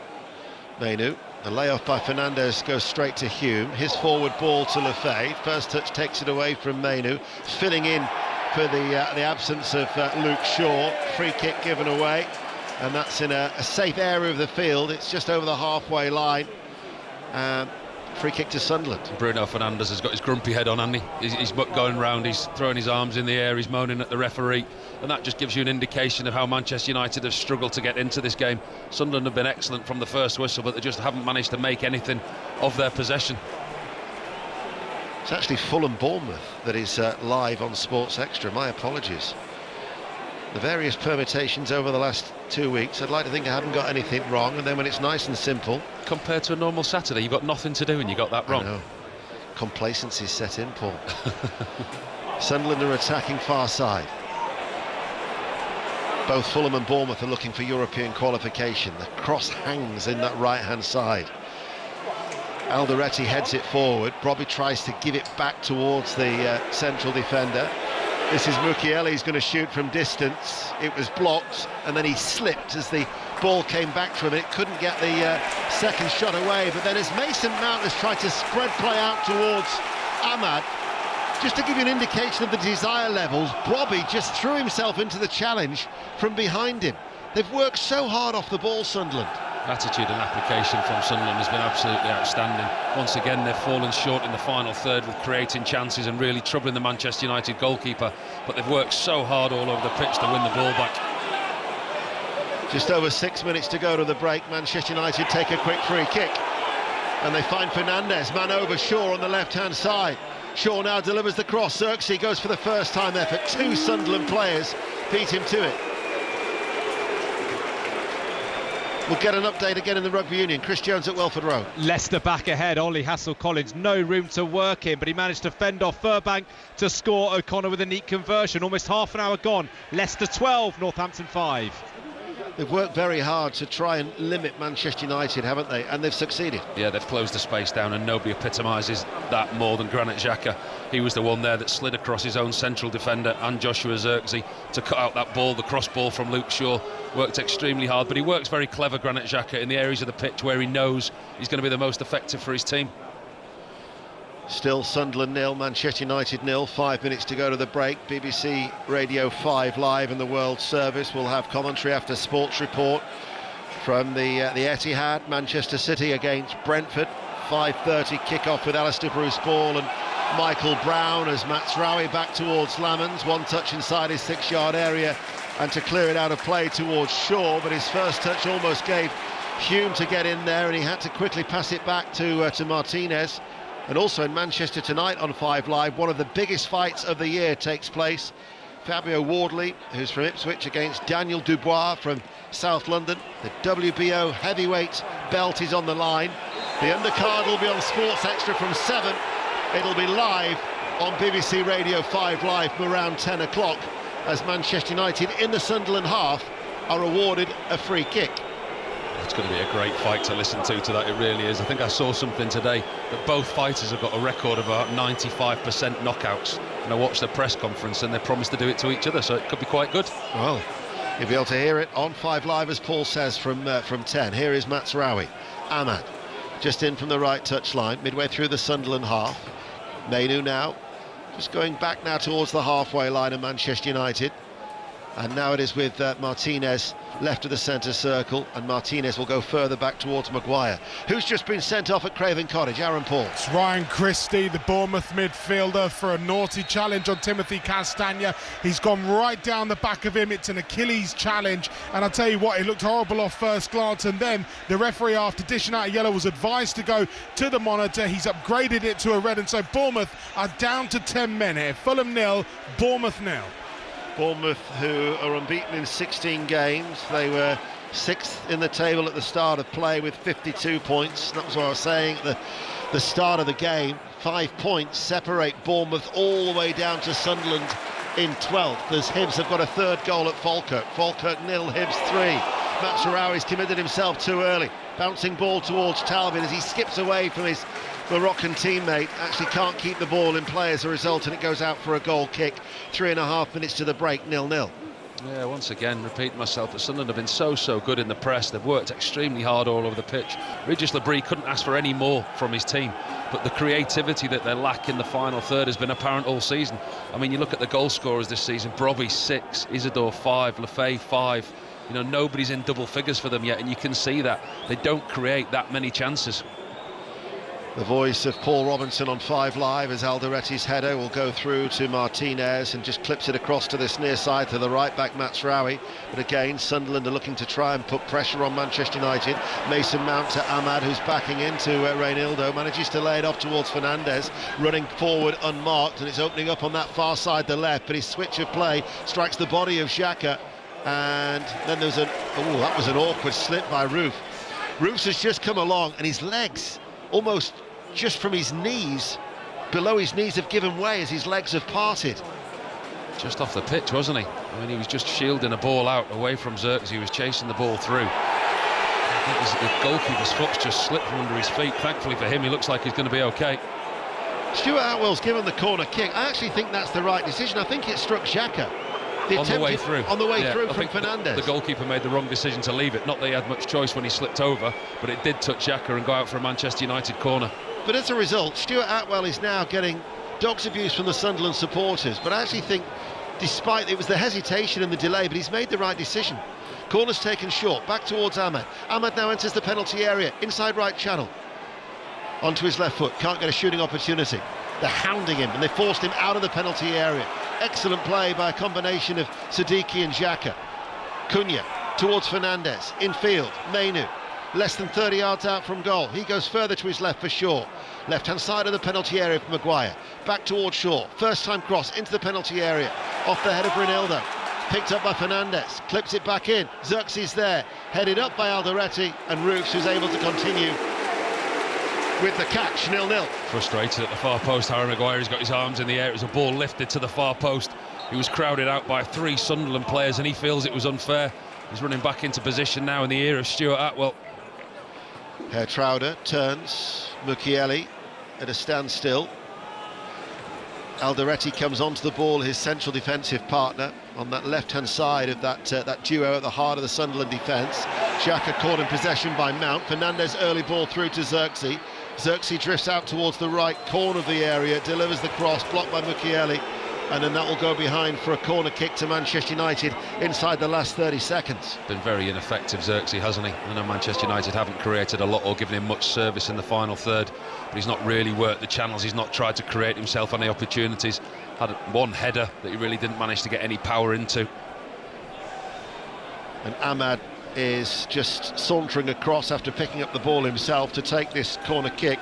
By my watch now, we are into the first minutes of stoppage time, which the fourth official is going to put up, and it's just going to be the 1 minute of stoppage time, so the additional 60 seconds.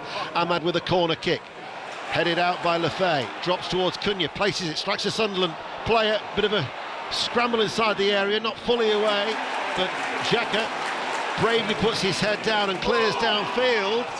Talby will give chase. Mazraoui is the only United player back towards Lamans, who clears downfield. I think there's a really good chance for Kobbie Mainoo in the melee that was in the Sunderland box there. I think the ball just fell to Kobbie Mainoo just outside the 6-yard box. It almost rolled down his leg. He completely missed his kick. Sunderland have competed well. Diagonal ball out towards Hertrauder. Backing away, but a cushion header towards Lefay. To Brobby.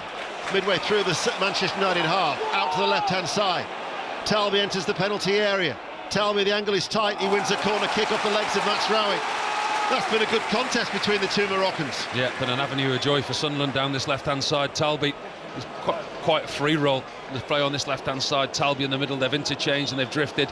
And at times Manchester United have really struggled to pick them up. So this will surely be the last bit of action for the corner kick. Stuart Atwell, I'm sure, will blow his whistle after that. He only gave the additional 60 seconds. The Manchester United supporters, who are housed high up in that end away towards our left, have travelled across the M62 in equally bleak conditions that still persist here in the northeast. And it comes now on this near side. It's delivered one deep and off the head of Mukiele, and it'll go out for a goal kick, and there indeed is the half-time whistle. Sunderland 0, Manchester United 0. Your thoughts, Paul Robinson? It's a game that Manchester United haven't been at the best. They've huffed and puffed and struggled to get into it without any real kind of fluidity or foothold into the game. Bruno Fernandes has tried. He's tried to be that general in the middle of the midfield, but it hasn't come off for them. And it hasn't come off for them because Sunderland have been at the game today. They've been excellent. They've been snapping into challenges, winning the ball back high, and they've had the better of the game, Sunderland. But actually, when you look at it, once again, their Achilles heel, not being able to create in the final third, not create enough chances. It's come back to haunt them today again at home. I think they've been excellent in the way that they've applied themselves and the way that they've played, but once again they just can't find that all-elusive goal. Roofs hasn't had a shot to save, but for Sunderland, Siddiqui one-on-one with Lamans was certainly the best effort in that first 45 minutes. So at the break, Sunderland 0, Manchester United 0. We've had so many dramatic, exciting Saturdays recently. Today is not one of those. Of all the games that are taking place in England at the moment, outside of non-league, only one of them, only one, has got goals. Come in, the reporter at that game. My normal goals guarantee service on a Saturday afternoon, Mark. You shouldn't be surprised. It's worth the trip. Brighton 2, Wolves 0 at half-time. Have to say, it's been so comfortable for Brighton. They blew Wolves away in the opening 5 minutes. Both goals assisted by De Kuyper. The first for Jack Hinchelwood to head in after 35 seconds. The second for Lewis Dunk. He nodded in the back post. So easy. His first goal since February 2024. Could have been more. Matoma shot wide. Bentley denied Welbeck. Wolves have offered absolutely nothing. And as it stands, Brighton up to 6th. Brighton 2, Wolves 0. They are still playing at Craven Cottage. A little bit more stoppage time here, Aaron Paul, because of the VAR review. Absolutely, that VAR review upgrading a yellow card for Ryan Christie to a red one. We've just seen a meaty challenge from Joachim Andersen on Adrian Truffert. Truffert running towards the Fulham box, left side of the area, and Andersen just cleaning him out. It looks like he got the ball. I'm going to get eyes on a replay now. They wrestled and wrestled.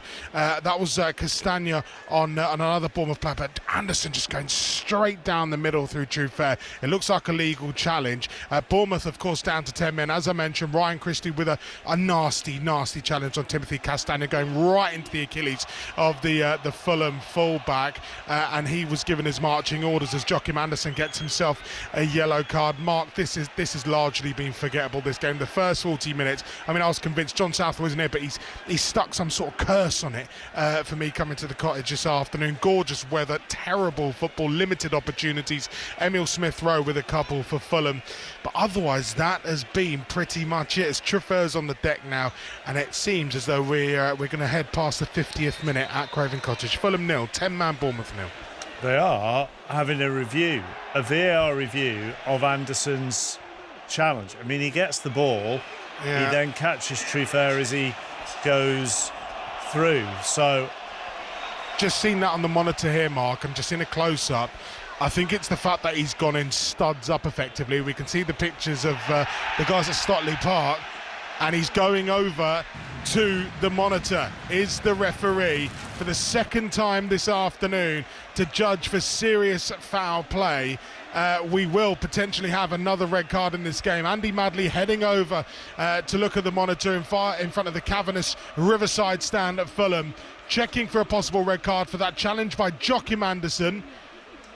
And just seeing the challenge once again, I think it's a case of the fact that Anderson's gone in, studs up. It's sort of 1.5 footed, it's 2 footed. In fact, you can see the bottom of his foot underneath the ball. If they pause it where they're pausing it, it's going to be a red card, isn't it? I mean, they paused it right. I mean, Here we go. Here comes Andy Madley. He's blowing his whistle, and we wait for this semi-automated offside. There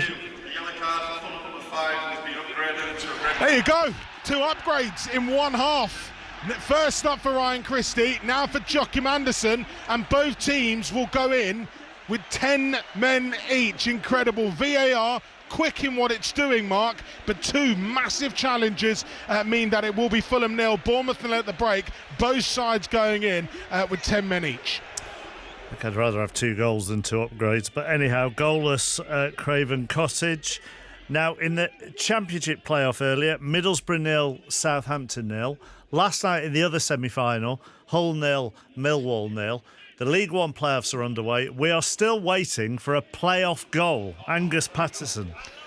Indeed. Are we approaching some sort of record in terms of EFL playoffs with no goals? It's goalless at the Lamex, and to be honest, it's going exactly as predicted. It's attritional, it's stop-start, few chances, and that's exactly the kind of game that Stevenage like. They are the 1-0 merchants of League One. Stockport's best chance came just in the second minute from a corner, and Carl Wootton headed it wide, but after that, they've created very little else. Sidibe should have done better in their one counter-attack. Jordan Roberts had a couple of chances late in the half for Stevenage. Set pieces could be the difference maker with Harvey White, the Stevenage midfielder, a set-piece specialist. Stockport will probably take a 0-0 to go back to Edgeley Park with, so it might be on Stevenage to make it more interesting. Half-time Stevenage 0, Stockport County 0. Goals are coming in Scotland at the moment. In the top half of the table at half-time, Falkirk 0, Hibs 3. Hearts go to Motherwell 8 o'clock tonight. Bottom half of the table, Aberdeen 1, Dundee United 0. Dundee 1, already relegated Livingston 0. All eyes on the game at St Mirren. They're taking on Kilmarnock. This could well determine who finishes in the relegation playoff spot in the Scottish Premiership. Kenny Crawford. Half-time score, St Mirren 0, Kilmarnock 1. Tense times towards the foot of the Premiership, and it's Kelly who are currently seeing more light at the end of the tunnel at the moment. Their goal a bit messy, but Neil McCann's men won't care. Tom Lowry's cross met by Joe Hugo, and St Mirren defender Miguel Freckleton could only divert it into his own goal as he tried to clear it. St Mirren, they improved as the half went on, but they'll need to get even better, because with 2 games left after this, as things stand, the Buddies are currently 4 points adrift in that relegation playoff spot. Half-time St Mirren 0, Kilmarnock 1. Half-time whistle has gone at Fulham. Aaron. Yeah, 0-0, both sides down to 10 men for a largely forgettable first 40 minutes. It's been hinged on 2 upgrades of 2 yellow cards. The first, Ryan Christie going in down the Achilles of Timothy Castagna. His yellow card upgraded to a red following a VAR review. Fulham then had a couple of chances. Joachim Anderson with a header that looped onto the post. Then 2 seconds later, Anderson up the other end has cleaned out Adrian Truffert running down the left-hand side of the pitch. He got the ball, but he went up high on the shin of the Bournemouth full-back. The yellow upgraded to a red. Bournemouth dropping to 7th as things stand. We're level at the break and level in terms of numbers as well. 10 players each, 0-0. OK, let's go around quickly the other games that are taking place. National League North, earlier, playoff final, Kidderminster won 2-0 at South Shields. Kidderminster will be in the National League next season. Hornchurch and Torquay, the South playoff final, that's reached half-time. They're level at 1-1. In the Scottish Championship playoffs, Adrionians 0, Alloa 1, so that's 2-0 on aggregate at half-time. Stenhousemuir 1, Queen of the South 1, so they're level at 2-2. In League One, Hamilton 0, Forfar 0. Hamilton are 3-1 up on aggregate in that game. In the other match in the relegation playoffs, Spartans lead Clyde by a 1-0. So Clyde are 2-1 up on aggregate in that game. And in the League Two playoff, which is the fight to play in League Two next season, it's Brora Rangers 1, Edinburgh City 1. And that is the first leg. To the Women's Six Nations, England have won again. Molly Stevens. Yes, their unbeaten run since 2019 continues, and in some style. They scored 9 tries in Italy. 4 of them came from Marley Packer, 2 from Amy Cockayne. The rest shared between Helena Rowland, Mia Venner and Abby Burton. It was always going to be an ask for Italy, but they'll be glad of their 5 tries and bonus point as they eye up a 3rd place finish. They've gotten progressively close to the Red Roses in recent encounters, but John Mitchell's side cement their place at the top of the table and look ahead to the final round showdown with France. Final score, Italy 33, England 61. Tough first half for the leaders of the Prem, Chris Jones. Well, we said pre-game, didn't we? This is a bit of a must-win for Leicester if they're to keep up their hopes of a top 2 finish. What a half they've had. 19-5, Leicester lead Northampton. They've scored 3 tries, the Tigers, Martin, Hassel-Collins and Blameyer. Northampton dangerous as ever with the ball in hand. Tommy Freeman scored a beauty of a team try, but it's been Leicester's day so far. They've got a foothold in this one. Leicester 19, Northampton 5 at the break. Challenge Cup semi-finals across the weekend in Rugby League. Wigan's women made it through to the final after thrashing York earlier.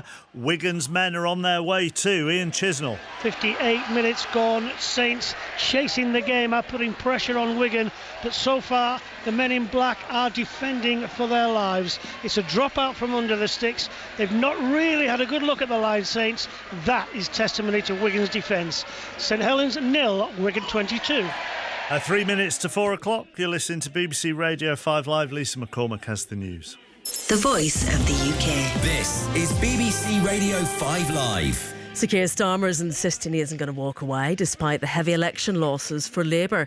Several backbench MPs have urged him to set out a timetable for standing down. The Prime Minister spoke to the BBC earlier. Of course it hurts, it should hurt, but the right thing to do is to therefore set out the path forward. We made unnecessary mistakes, one of which was that we, rightly in my view, levelled with the public about the challenges that we face as a country, but what we didn't do is enough to convince them about the change that would impact them, how their lives would be better. The hope wasn't there enough. Also, Keir Starmer has brought in a couple of big Labour names to try and shore up his leadership. The former Prime Minister, Gordon Brown, has been appointed Special Envoy on Global Finance, and the former Labour leader, Harriet Harman, has been made an advisor on tackling violence against women and girls. In Wales, the Plaid Cymru leader, Rhys ap Iorwerth, has told supporters he'll try to form a minority government next week. Welsh Labour, meanwhile, has appointed a new leader after Eleanor Morgan lost her seat. Ken Skits takes up the role in the interim. Scotland's SNP leader John Swinney says his party's success in the Holyrood elections show that people want constitutional change, and he's going to be setting out a plan for a referendum in the coming weeks and months. The SNP didn't take an outright majority, so John Swinney says he'll be speaking to other parties over the next few days, except for Reform UK. And in other news, British people on board a cruise ship at the centre of an outbreak of the deadly hantavirus are to be flown to Arrow Park Hospital in Merseyside for isolation. They're going to be tested by UK health officials in Tenerife when their boat docks there tomorrow. And a person's died after being hit by a passenger plane while walking along the runway at an airport in the US. The American Transport Secretary, Sean Duffy, says they deliberately scaled a fence at Denver International Airport and ran out onto the runway. World Championship boxing here on BBC 5 Live and BBC Sounds. Another all-British epic. Two of British boxing's most dangerous men go head-to-head. Fabio Wardley, victory from the jaws of defeat. Dubois reaches and lands a right hand once again. Fabio Wardley and Daniel Dubois clash for the heavyweight title. Here, ringside commentary. Tonight from 10 on 5 Live and BBC Sounds. This is 5 Live Sports with Mark Chapman. Listen on BBC Sounds. Early kick-off in the Premier League finished Liverpool 1, Chelsea 1. Here's Arne Slot. We started off really well, scored a goal. We're very close from a set piece scoring the second, and then after that we struggled to control the game. They were able to find their midfielders a lot. They played with a lot of midfielders, so our timing and when to pick up who was not always perfect. And in that spell they were the better team without getting big chances, but they were the better team, and they did score from a set piece, which led to the 1-1. And I think in the second half we changed our setup a little bit, how we wanted to press. That straight away led to them scoring a goal, which was the good thing for us offside. But then afterwards we did that much better than the first half, so that's why we could take control a bit more and hit the post and hit the bar. But it didn't go in. Match of the day, 10:20 tonight on BBC One. Wayne Rooney and Ashley Williams alongside Gabby for that. Let's go back to the Championship playoff semi-final earlier. Middlesbrough 0, Southampton 0 was how the first leg finished. Here's Kim Hellberg. Fantastic performance if you look at 95 minutes from us. First off, one of the best I've seen on English soil since I arrived here. Second half is an even football game, which opens up a little bit. They get some transitions, they get some balls into the box. We have the same. To be fair, I think they have the best chance in the second half. But over 90 minutes, we should have won this. I think that was quite easy to see from the stands, but we didn't. And then you have to take the result, don't lose it the last 10, which we didn't, and go to their ground and try to win it. And you've done all of this today on the background of the last 48 hours as well. What has that been like from your perspective? Southampton yet to deny any wrongdoing, but or confirm any wrongdoing either way, but what have you made of it from the Middlesbrough side? Oh, it's I said it many times. It's weird. It's unfair. It's disrespectful. It's a lot of the things that is not okay. So that was Kim Hellberg. We will hear from Tonda Eckhart later on during Sports Report. In the Premier League then at half-time, Brighton lead Wolves 2-0. Goalless between Fulham and Bournemouth. Both sides are down to 10 in that game. And also goalless at the Stadium of Light. Both sides are back out. Back to Paul and Ian. Thanks, Mark. Manchester United haven't made any change. Sunderland are just coming out now. They haven't made any changes either. So here are the two teams. Roofs in goal for Sunderland. Hertrauda, Mukiele, Alderete and Ronaldo as the defence. Hume, Siddiqui and Jack in the midfield. Talby, Brobby and Lefay. Red and white striped shirts, black shorts. Sunderland in this second half will be playing from left to right. As for Manchester United, in their black shirts and yellow shorts, they have Lamans in goal, a back four of Matsraoui, Martinez, Maguire and Shaw, Mainu, Mount, Amad Diallo, Fernandes, Cunha and Xerxes. What are your thoughts at the start of the second period as the game's about to restart, Paul? Manchester United will be better in this second half. I don't think Sunderland allowed them into the game in the first half, but I think they may have a slight structural change. They'll tweak a couple of positions and they'll definitely try and start higher up the pitch. Well, Lefay already looks for an early ball in from the right-hand side, and it comes back towards Lefay, but the challenge was made by Shaw on this near side and helped out by Cunha. Ball just played short on the inside, and it's cleared away by Mainu up towards Xerxes. Bounces off the chest, but actually only gives the ball back towards Hertrauda, who wins the challenge. Manchester United coming into this game with 3 straight wins. Last time that they managed 4 was back in January and February, but Sunderland certainly had the better opportunities in that first 45 minutes. They had the better of the game, didn't they? Without really testing Lamans. He made one really good save from Siddiqui. I think that was probably the best chance of the first half. Sunderland's possession, their good play on the outside of the edge of Manchester United's 18-yard box didn't really come to much fruition. The weather is still atrocious, as there is a lot of activity on the walkways, as a lot of the supporters are starting to fill up those red and white, currently empty bucket seats from the half-time concourses where they've been getting their refreshments for what looks like another sellout crowd here at the Stadium of Light. Mukiele forward to Hume. Hertrauda makes the run. Cutting it out was Martinez, just coming across left-hand side of the defence there for Manchester United. And now with Amad to Shaw, but Sunderland are continuing to press. Do you think fatigue could be a factor on this? I mean, it'll be a heavy pitch due to the rain. Sunderland have worked really, really hard, haven't they, for the off the ball to close down Manchester United in every respect. It's a tempo that the manager has obviously asked for them in this particular game, and it's worked for them. But it's a big ask to keep it up for 90 minutes because they're pressing high and they're pressing at pace. And it's not just one or two that's pressing, they're pressing as a unit together. And it's impressive to watch from up here on high because you can see that they've been worked on the training ground, and you can see the movement side to side and to try and close those gaps and those lines between the defence, the midfield, the attacking players that we talk about. There's not been much space for Manchester United today. Maguire with the back pass to Lamans. There's been a goal at St Mirren. Kenny Crawford. Just 30 seconds into the second half, Ian, it's St Mirren nil, Kilmarnock 2, and it's a brilliant finish by Finlay Curtis. It was Greg Kiltie, the midfielder, running through. His path was blocked, but the ball rolled into Curtis, the 19-year-old winger on loan from Rangers, and he steered it round Ross Sinclair into the bottom right-hand corner. What a vital goal for Neil McCann's men that could be. It's St Mirren nil, Kilmarnock 2. Yeah, because that, with 2 games to go, would give them a 4-point buffer over St Mirren, who would then have to go into that relegation/promotion playoff game to try and retain their top-flight status in the Scottish Premiership. Motherwell Hearts is an 8 o'clock kick-off at Fir Park.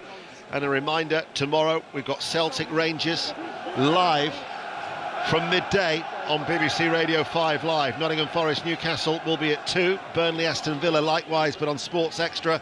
And Crystal Palace against Everton will be on Sports Extra 2 before West Ham United Arsenal with John Murray and Rob Green commentary at 4:30 tomorrow. After Sports Report today, we'll bring in Manchester City Brentford. Remember, Manchester City 5 points off Arsenal, and this will be their game in hand against Keith Andrews' side, who've been extremely impressive this season, and a 7th and still looking for European qualification for the first time in their 137-year history. As Sunderland on the defensive, as Manchester United work their way downfield, and the effort from Cunha over 25 yards out from goal, leaning back right-footed, sails over the goal of Roofs away towards our left and out for a goal kick. Yeah, it was a tame effort from Manchester United, and Cunha didn't really strike it like he had any belief that he was going to cause Robin Roofs a problem. better play from Manchester United. They work the ball well from back to front. Sunderland have actually suffered 24 defeats against Manchester United in the Premier League, the most against any opponent in the competition. They've won 3 of 33 in the Premier League and drawn 6. But then my inner John Murray kicks in, aware of course that football began before the Premier League.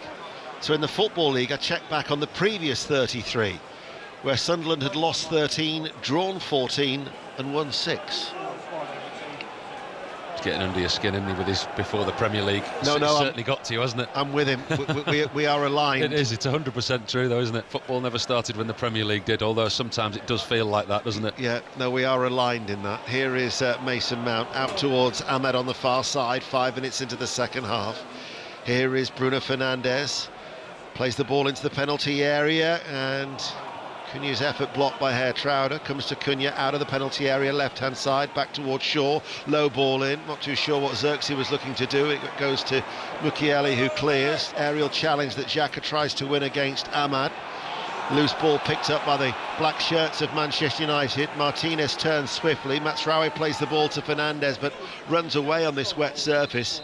And Alderete, it looked like he was going to marshal the ball safely out for a goal kick, and then he cleared it right at the last opportunity, but he's presented it back to Manchester United. Shaw will drive forward. Cunha coming in field, 25 yards out from goal. Mazraoui with a layoff. Fernandes' first time hit, strikes Xhaka out towards the far side. Manchester United get a throw. It's been a better start by Manchester United. They take the throw quickly too. Yeah, they look good in the wider areas as well. They've got Ahmad on the field, they've got Cunha on the field. Stretch the team, make it wider, get the crosses in the box like there. Bruno Fernandes took up a really good position.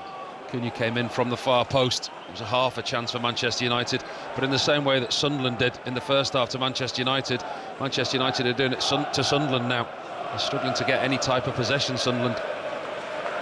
Maguire to Mainu at a walking pace for Manchester United. Mainu to Maguire.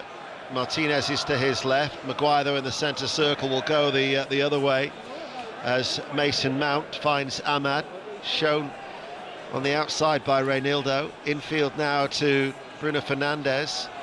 And the ball from his first time ball will fall to Ahmad, and rather going for goal, he's looked for the cutback. 6 yards out, and Sunderland are able to clear the ball. Now can they play the ball up towards Hume? Had his legs taken away from him by Shaw. They were unable to take advantage of that potential opening there, United. That was a foul by Fernandes. Let's get an update from Brighton. John Southall. Brighton 2, Wolves 0, but this is a rarity. Wolves have had their first chance of the game. Mane cross from the left-hand side. There was Mosquera just stretching, and his header just bounced off the bar. Brighton 2, Wolves 0. Did Ahmad do the right thing, or were you expecting him to shoot at goal? I was just watching the replay there when we were listening to John. I think he should have taken on the shot. I really do. I think Bruno Fernandes went to slip the ball through inadvertently. It deflected off a Sunderland player, and Ahmad's running in on the angle. He's only 7 or 8 yards out, one-on-one with the goalkeeper on the angle. He's been very unselfish to his credit, and he's looked to square it to Cunha, but I think the shot for himself was a better option. Still it remains 0-0 here at the Stadium of Light. Martinez. Cunha drops inside his own half. Ball up towards Xerxes. Fernandes hits it first time. Actually strikes Xerxes, who was on the floor. Manchester United then lose the ball in the centre circle. Alderete was caught there by Mason Mount. You'd said in the first half that Mason Mount had to be careful. The referee's just in his ear now. Be interested to see what he does when the play stops. I think he's just had a word with Mason Mount on his way past. That certainly is his last warning, the Manchester United midfielder. And Alderete is still down. Xhaka has put the ball out of play so that Alderete can get some treatment. Stuart Atwell then just did have a word with Mason Mount as he walks just to check on the Sunderland defender, and he's already gone for the yellow card. So he checks on Alderete, and Mason Mount, as you quite rightly predicted, Paul, is going to get booked, and it will be the first yellow card of the game. Yeah, it's accumulation as well as that challenge individually. Here the Sunderland supporters, they're rather pleased. I think it's been coming for Mason Mount. He does try and make an attempt to play the ball, but he just scratches his foot across, he studs across the top of Alderete's foot while he's trying to make the tackle. He's asking the referee now. He's got a close-up of Mason Mount, asking the referee, and I think the referee's just pointed out that wasn't your only one this afternoon, sir. Yeah, persistent offending as play is back underway, and sportingly Luke Shaw with a throw gives the ball back to Sunderland. 9 minutes into the second half here on BBC Radio 5 live on the World Service as well, and available on the BBC Sounds app. Brighton and Hove Albion 2, Wolves 0, Fulham 0, Bournemouth 0, but both are down to 10 as Xhaka holds on to the ball, slides it forward. Brobby with a layup. Herr Trauner comes forward. This is Talby, edge of the area, sends over the cross, and it's arcing away, but in front of both Brobby and Hume, and it will go out for a goal kick to Manchester United. Once again, it must be so frustrating for Regis Lebris, because his team gets such good positional sense, they get in such good areas, really good interchange again, and they get to that final pass, and whether it's the execution of the pass or the final decision, it's just not quite right in the final third for Sunderland. Just mentioned Fulham-Bournemouth. Aaron Paul has the latest. Fulham 0, Bournemouth 0, both sides down to 10 men following the sendings off of Ryan Christie of Bournemouth and Joachim Anderson of Fulham in a frantic 10 minutes at the end of the first half. Issa Diop on for the home side. Pretty tame start to this second half. Played in the sunshine. Fulham 0, Bournemouth 0. Thank you, Aaron. Manchester City, Brentford to come at 5:30 after Sports Report with Alistair Bruce Ball and Michael Brown. Bruce, Ball and Brown sounds like a firm of solicitors.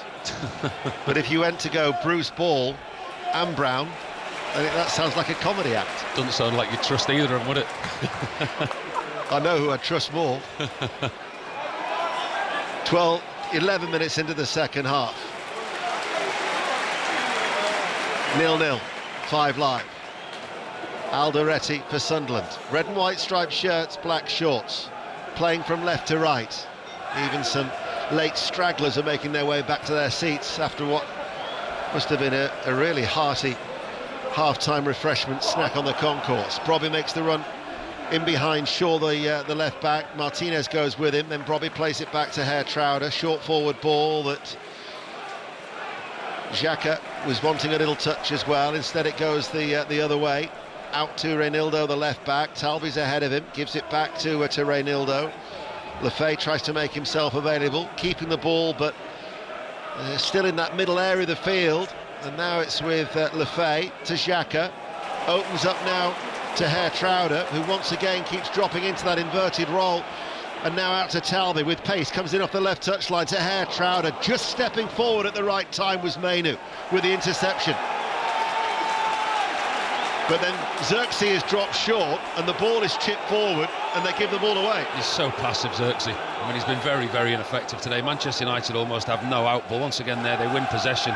They look to play the ball forward to Xerxes. And he's got his arms in the air, complaining to the referee. He's looking for a soft foul. He needs to get his body across the defender, be a target, hold the ball up, put his big physical size about, because at the moment he's not doing a lot for Manchester United. No, he's not. Ineffective, Xerxes. Fulham Bournemouth, Aaron Paul. 0-0 here, but the Fulham crossbar is rattling. Marcus Tavernier finding Junior Krupi just outside the D, opens his body up. Issa Diop gives him too much space to shoot, and he curls the most gorgeous shot towards goal. Goalkeeper beaten, it rattled the crossbar and bounced miles out. 0-0. Xerxes' frustrations have just got the better of him. He's just been booked. So after the 54 minutes for the first yellow card, 4 minutes later, Xerxes joins Mason Mount in the book of Stuart Atwell. It was a clumsy challenge, you could see. Alderete got the wrong side of him and he was chasing him back towards his own goal. Just leant on him, put his arm on his back and brought the Sunderland defender down. No real need to make that challenge in that area of the pitch. Sunderland supporters generating the noise inside the Stadium of Light. Free kick, not quite at the midway point of the Manchester United half. As Xhaka, hands on hips, waits for the go-ahead from Stuart Atwell. Currently 3 Sunderland players are in an offside position inside the penalty area. Make that 4 with Brobby. So it's a line of United defenders on the edge of the area. In it goes to the feet of Siddiqui, cleared then by Matsraoui. Bruno Fernandes couldn't get there as he was leaning backwards, off balance. Comes back towards Xhaka. Xhaka's short ball, Siddiqui able to turn, drives forward. Man over on that far side is Talby on the left.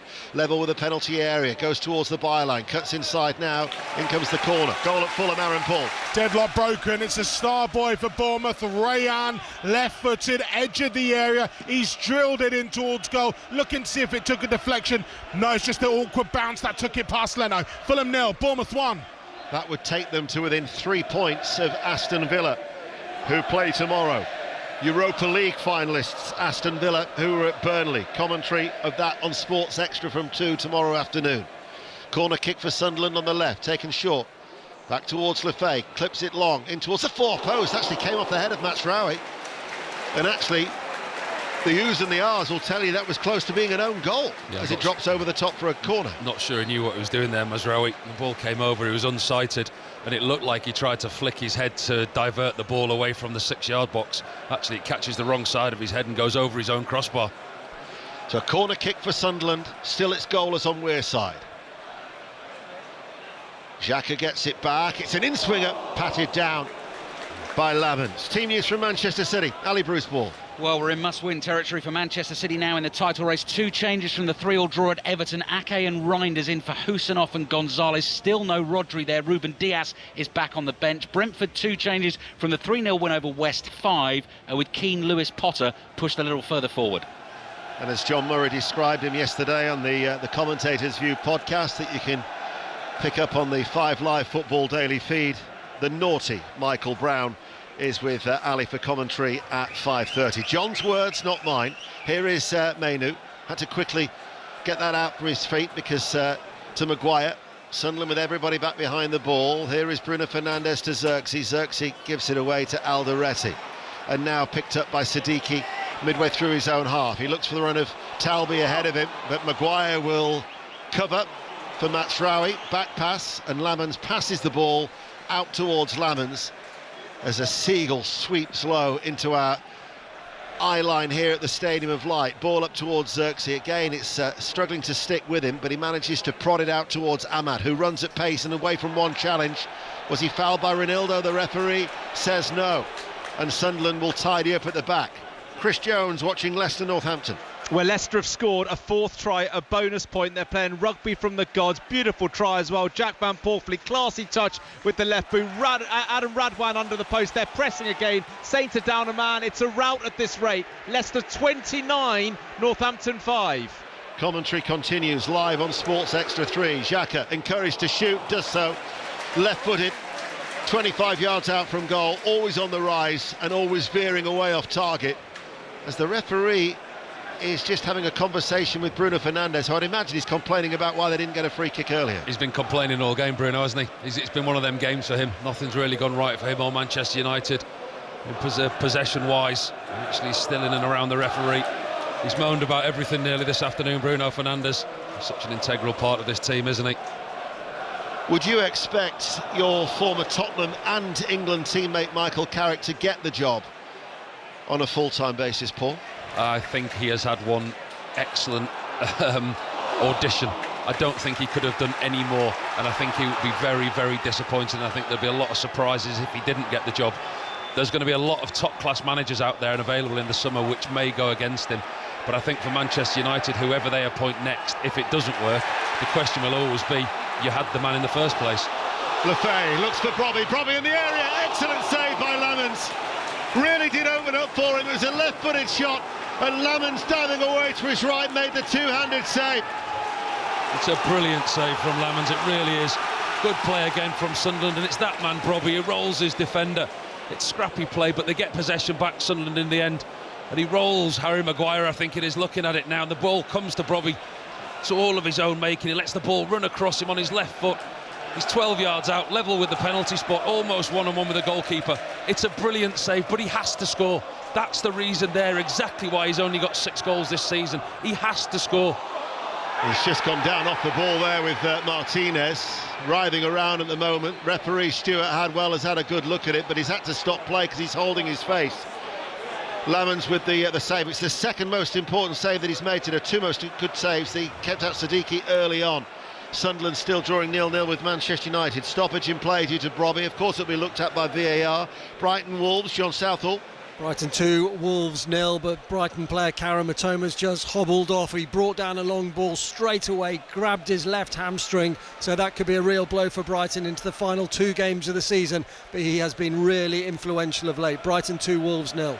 Xerxes is the player who is going to be coming off, and Patrick Dorgu is the player who is going to be coming on. He was a substitute against Liverpool last week. It was his first appearance since Arsenal on the 25th of January.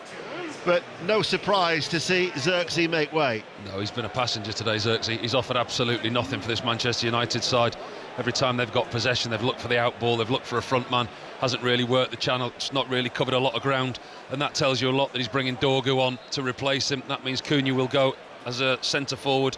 Matheus Cunha will play down the middle, Ahmad on the right and Dorgu on the left. They did check that foul with VAR for a possible penalty, but they decided there was no foul from Martinez on Brobby.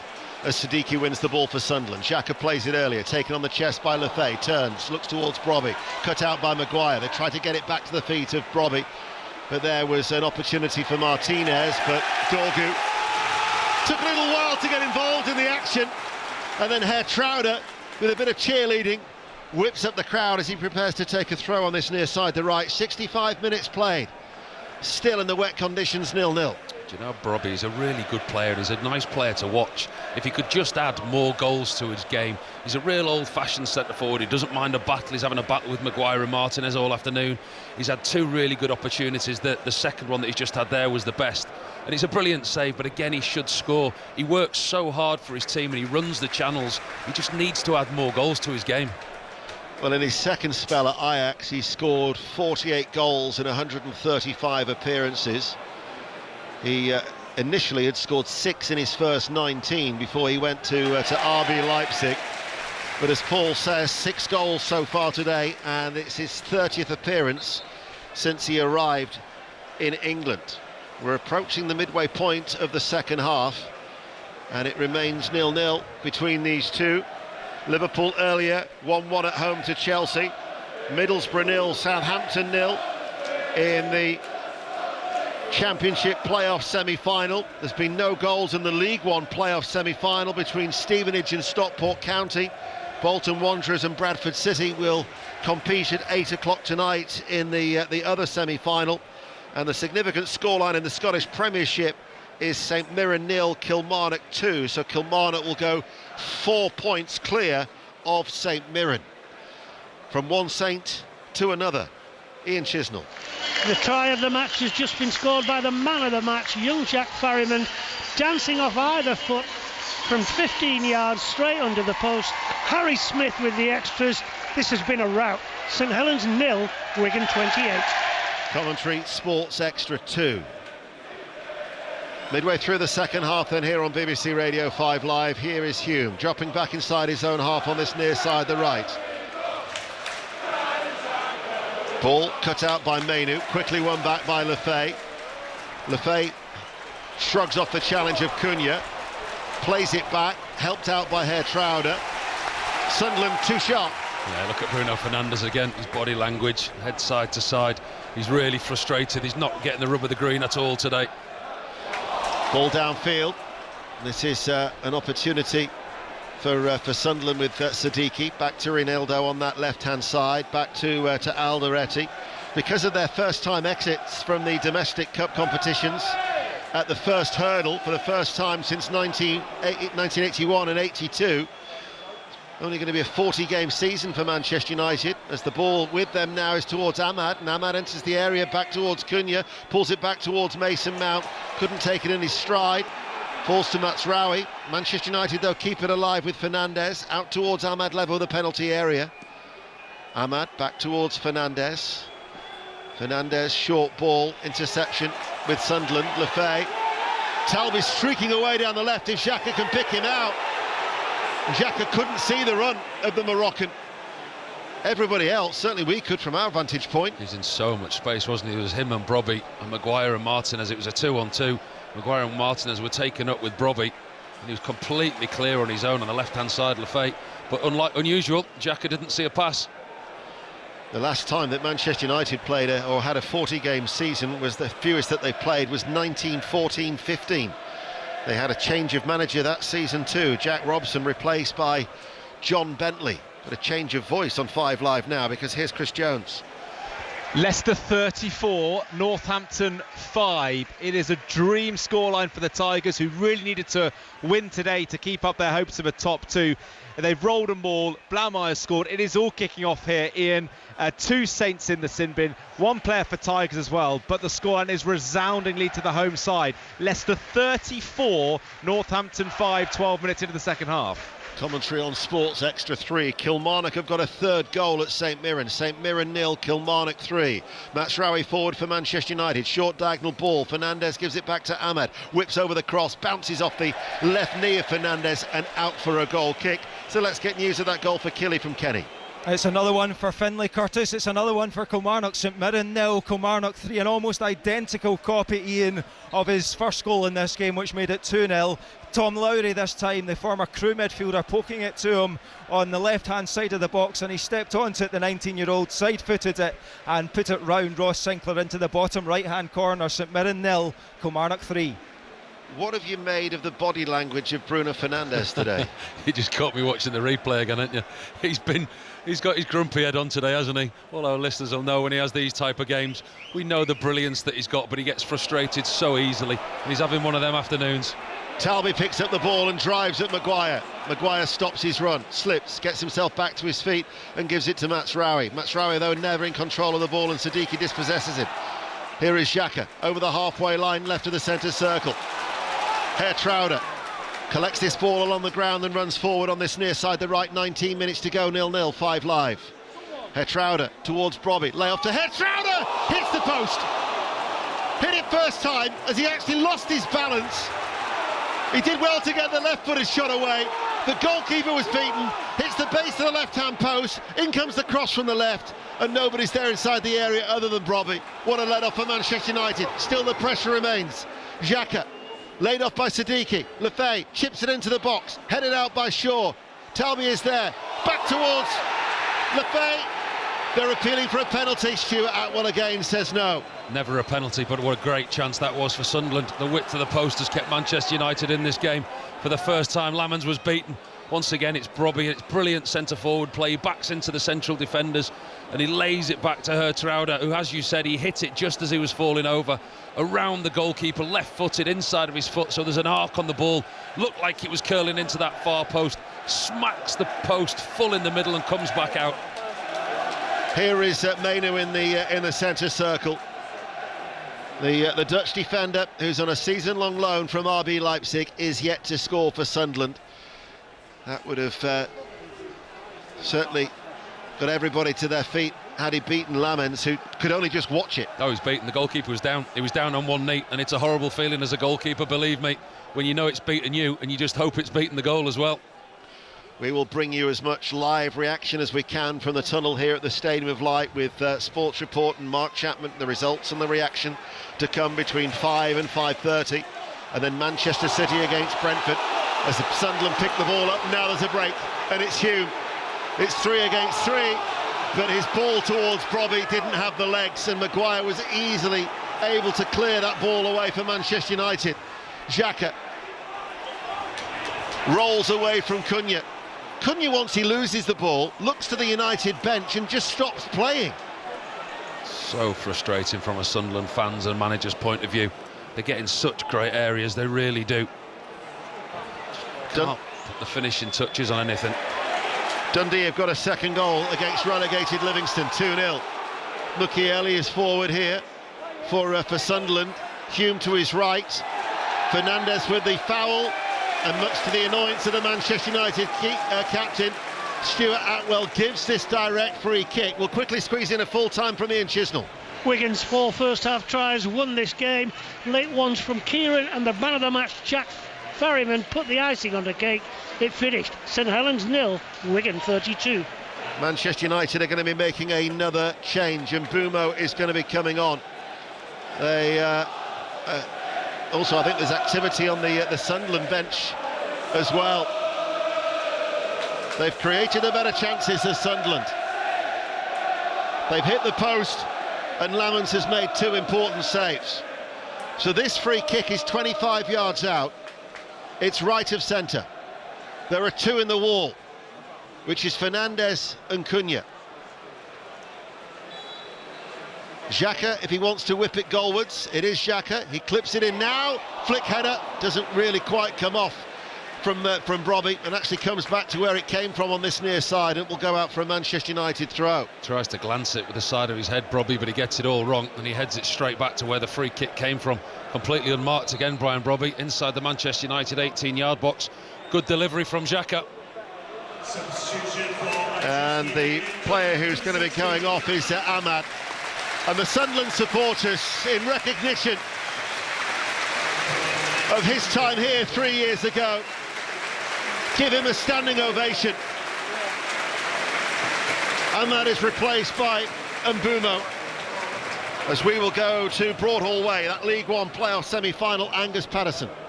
Stevenage 0, Stockport 0, but Stockport well on top in this second half. Adama Sidibe's put a header wide a few minutes ago, but Stevenage love a late winner and a 1-0 win. Stevenage 0, Stockport 0.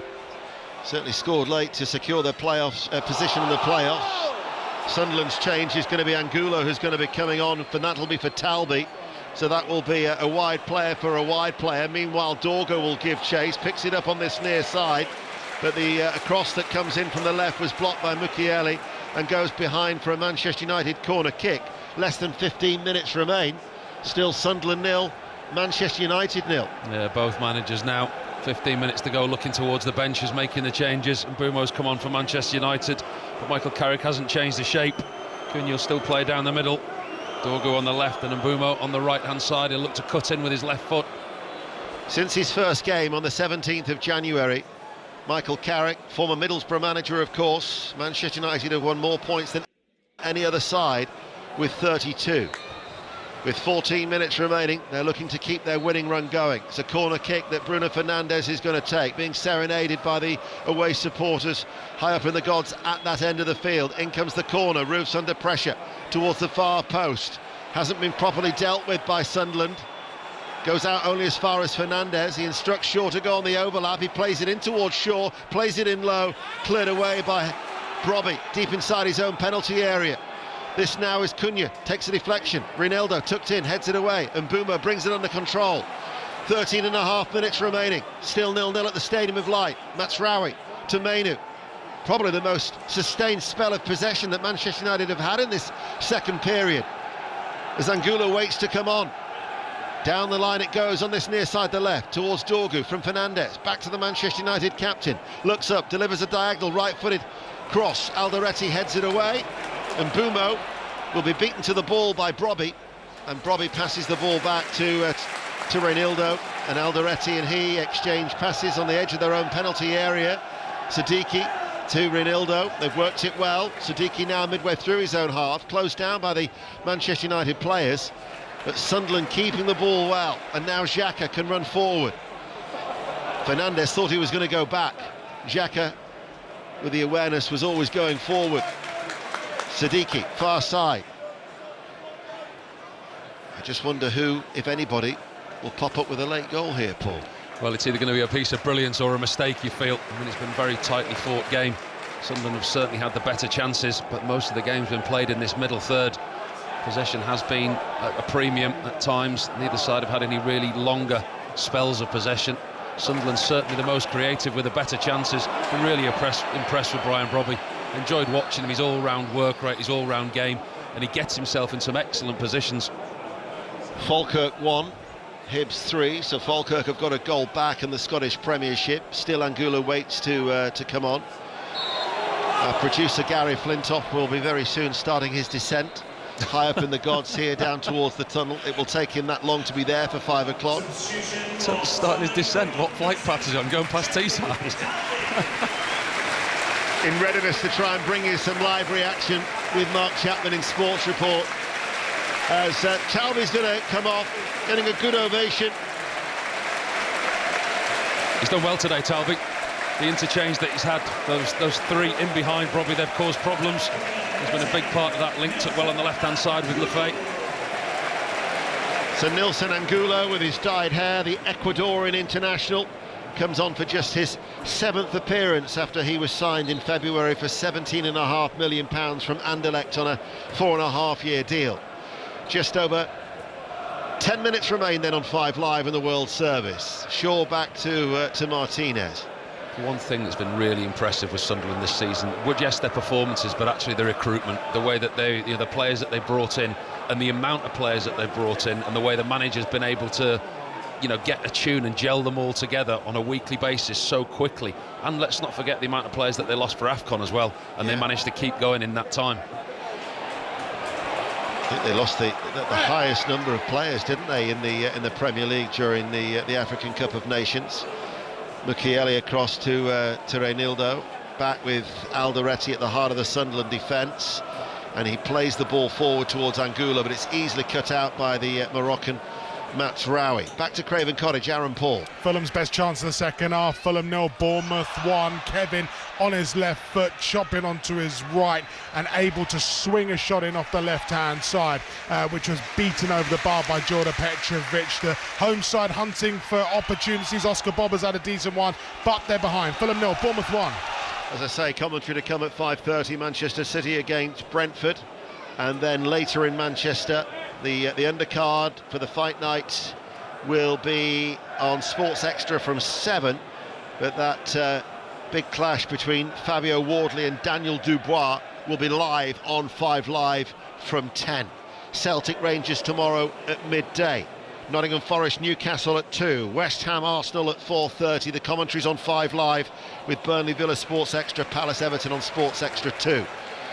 Been a busy week that we've brought you of live football, and it continues over this weekend here on 5 Live. But 9 minutes remaining, and we still await for the deadlock to be broken. And I think we're getting to a stage in the game now where neither manager will underestimate the point. I mean, they've made their changes, but neither have made any really attacking threats and movements since those changes.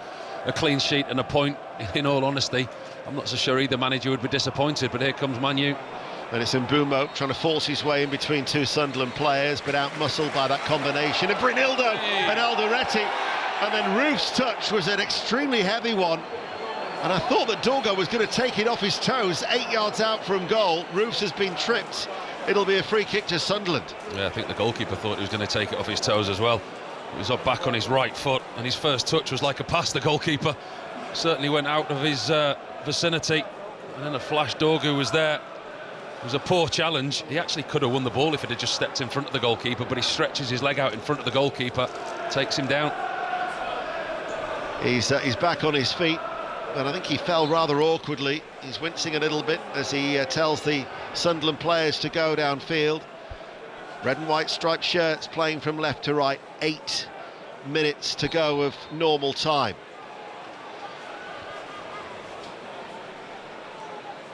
Still we wait for the deadlock to be broken. Roof's in no hurry to take it, and then all of a sudden Mukiele will dash back, gives it back to Roofs, who actually then comes out of his penalty area, drifts to the left and strikes it downfield. Angulo pushes away the challenge of Mazraoui, manages to get away from Mazraoui, cuts it off the byline. Mazraoui back goal side, pulls it to the edge of the area. Here is Xhaka, controls it, clips it in. There was a real tussle there between Brobby and Shaw, and Brobby is the one who's adjudged to have fouled Shaw. It was a wrestling contest. Well, it was a mismatch, wasn't it? It certainly was a mismatch in size. Brobby's furious going over to the referee, but Angulo on that left-hand side, he poses a different threat to Talby. He's very direct, he gets round the outside of his fullback, and it's Xhaka who lifts the ball back to Brobby, and Shaw's completely out-muscled, but as he falls to ground, he actually shows some body strength, and what he does is he just prevents Brobby getting to the ball. It's clever defensive plays from Shaw because he's out of the game. Frustrating for Brobby because he can't get round him. Was it the correct decision from Stuart Atwell? I don't think there's a lot he could give there, in all honesty. I don't think it was a penalty, and I think there was two players that were battling, and Shaw was taken down by Brobby, but as he went down, he put himself and his body in a position that made it really awkward for the Sunderland striker to get round him. Dundee have got a third goal at home to relegated Livingston. Dundee 3, Livingston 0. As the ball in the midfield is hooked goalwards by Xhaka, repelled by the head of Martinez. Falls towards Mainu. Mount takes over now, left of the centre circle, switches play out towards that far side for Mbumo. Brought down, and now looks to try and get past Reinildo. Shown on the outside and goes out on the outside. Delivers the cross, drifts out of play.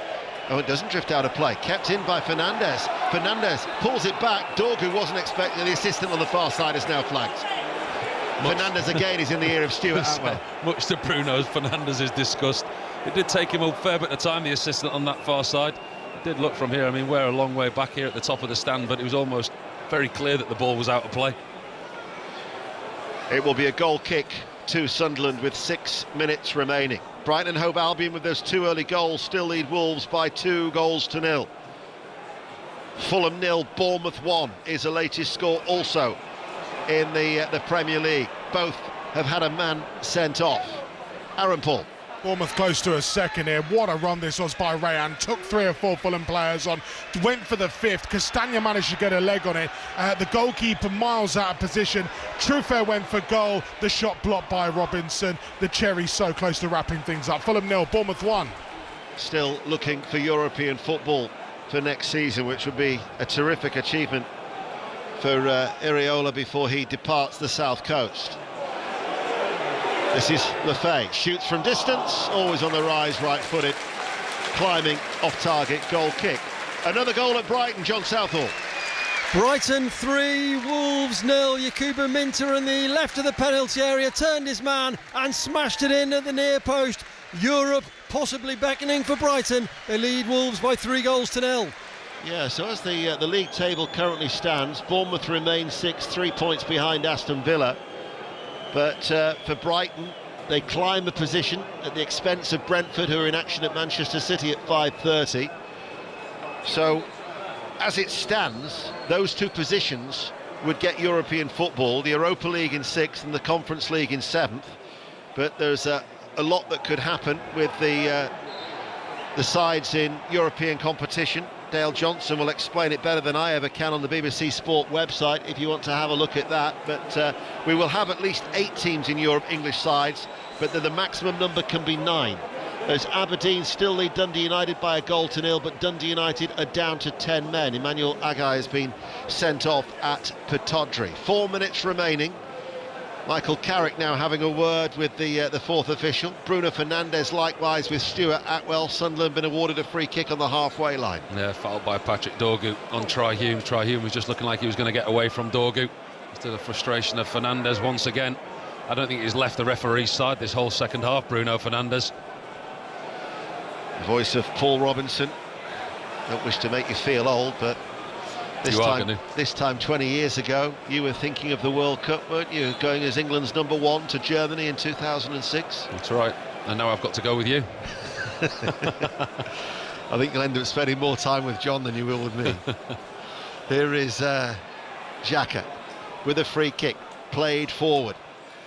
Maguire will hope to be in the United States, Mexico and Canada as well as part of Thomas Tuchel's squad of 26. Angulo gets the ball out on that far left-hand side, 3 minutes remain.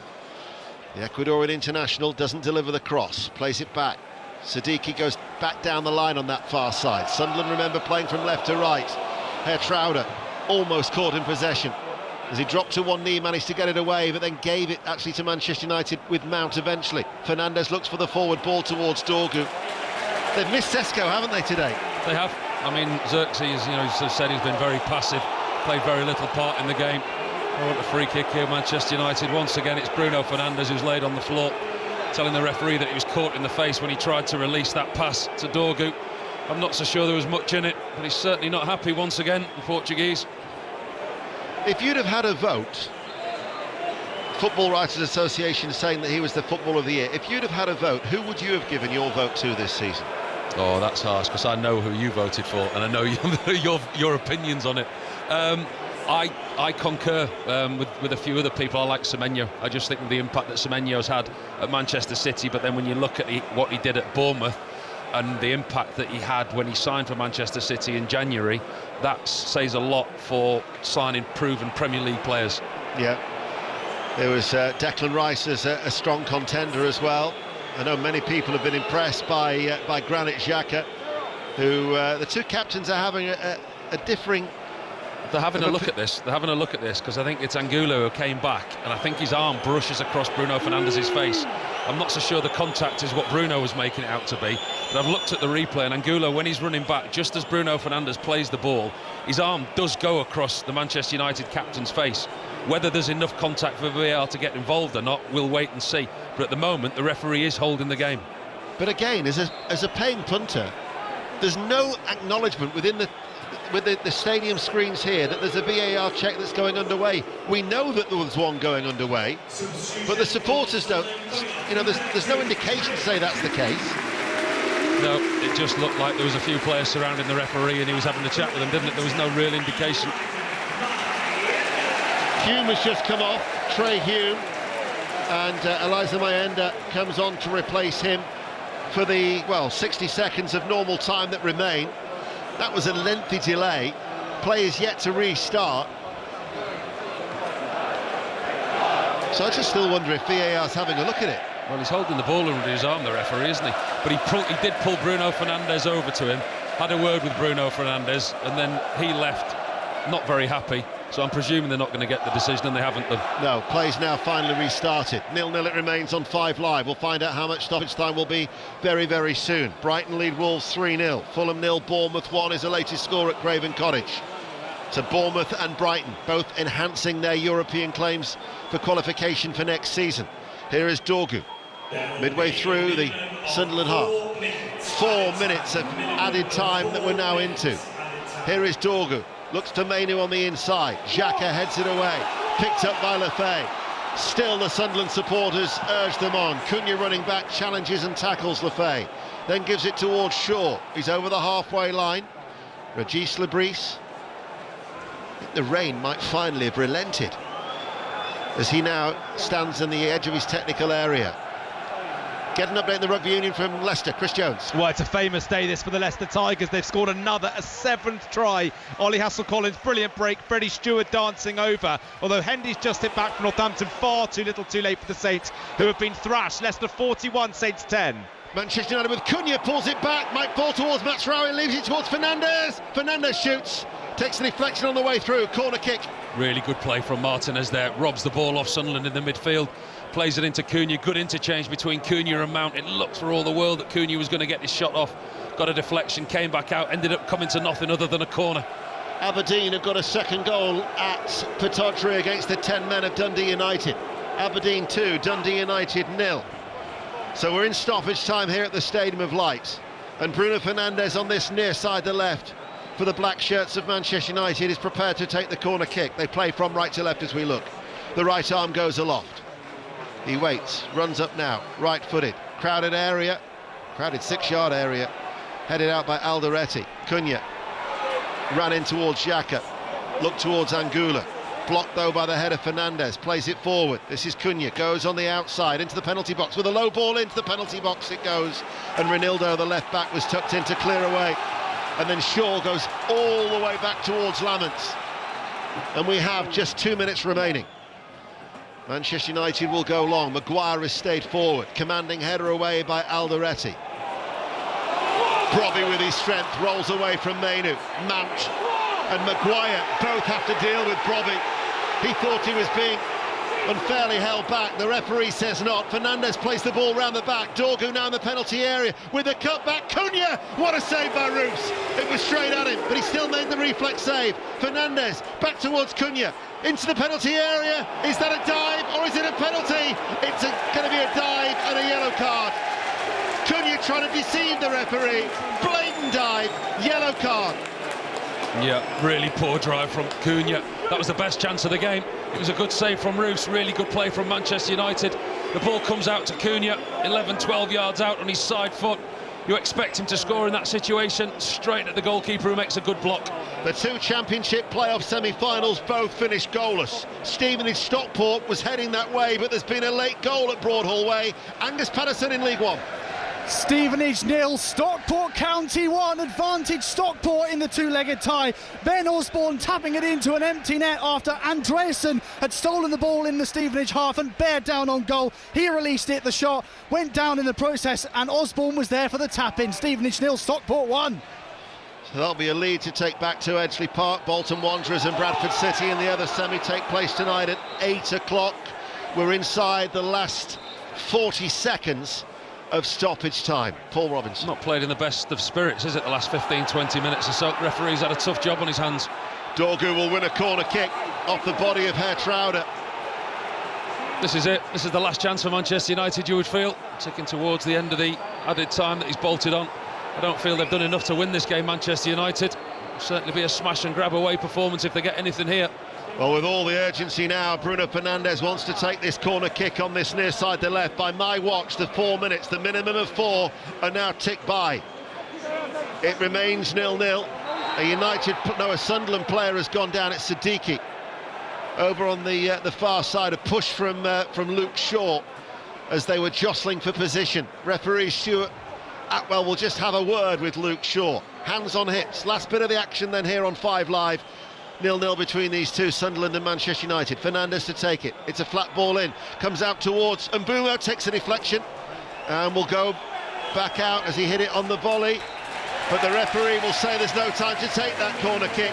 Time is up and it is finished. Sunderland 0, Manchester United 0. Well, Lemons was certainly the bitter of the 2 goalkeepers. He saved from Siddiqui early on. Made a good save to keep out Brobby, and Hertrauder hit the post. And as you say, Manchester United possibly didn't do enough, Paul Robinson. No, they didn't do enough. They created late on in the game. Cunha had a really good chance, there, opportunity for Mbuemo. The substitutes Mbuemo and Dorgu made a difference. Xerxes, when he was on, was very, very ineffective. They missed Shesko, they missed the out ball. And I think for Manchester United, for their recent performances, that wasn't of the level of what we've seen. But you've got to give Sunderland credit because they didn't allow them to get to those levels. They worked extremely hard. They did fade in the game. That tempo that they started the game with, the pressure, the closing down, they had by far the better chances. In Hertrauder, he'd beaten Lamens, he'd hit the post. Lamens in the Manchester United goal was excellent. But once again, Sunderland's lack of goals and lack of creativity in the final third cost them because they were the better team today. Yes, they were, and it's finished here at the Stadium of Light. Sunderland 0, Manchester United 0. Moving on quickly, at the playoff stage of the season in the EFL and in the National Leagues North and South and the National League itself, the National League playoff final is tomorrow. Rochdale against Boreham Wood. Hornchurch have just equalised in the second minute of second half stoppage time at home to Torquay. So the South playoff final looks like it's going to extra time. They're level at 2-2. Earlier, Kidderminster won promotion to the National League with a 2-0 win over South Shields. In the North playoff final, we have our first goal in the EFL playoffs. Middlesbrough Southampton was goalless earlier. Hull Millwall was goalless last night. Stockport have squeaked home at Stevenage. Angus Patterson. All over at the Lamex, Stevenage 0, Stockport 1. The Stevenage players get a taste of their own medicine. It was their late winner last time out against Wigan that secured a playoff spot, but Stockport will take a deserved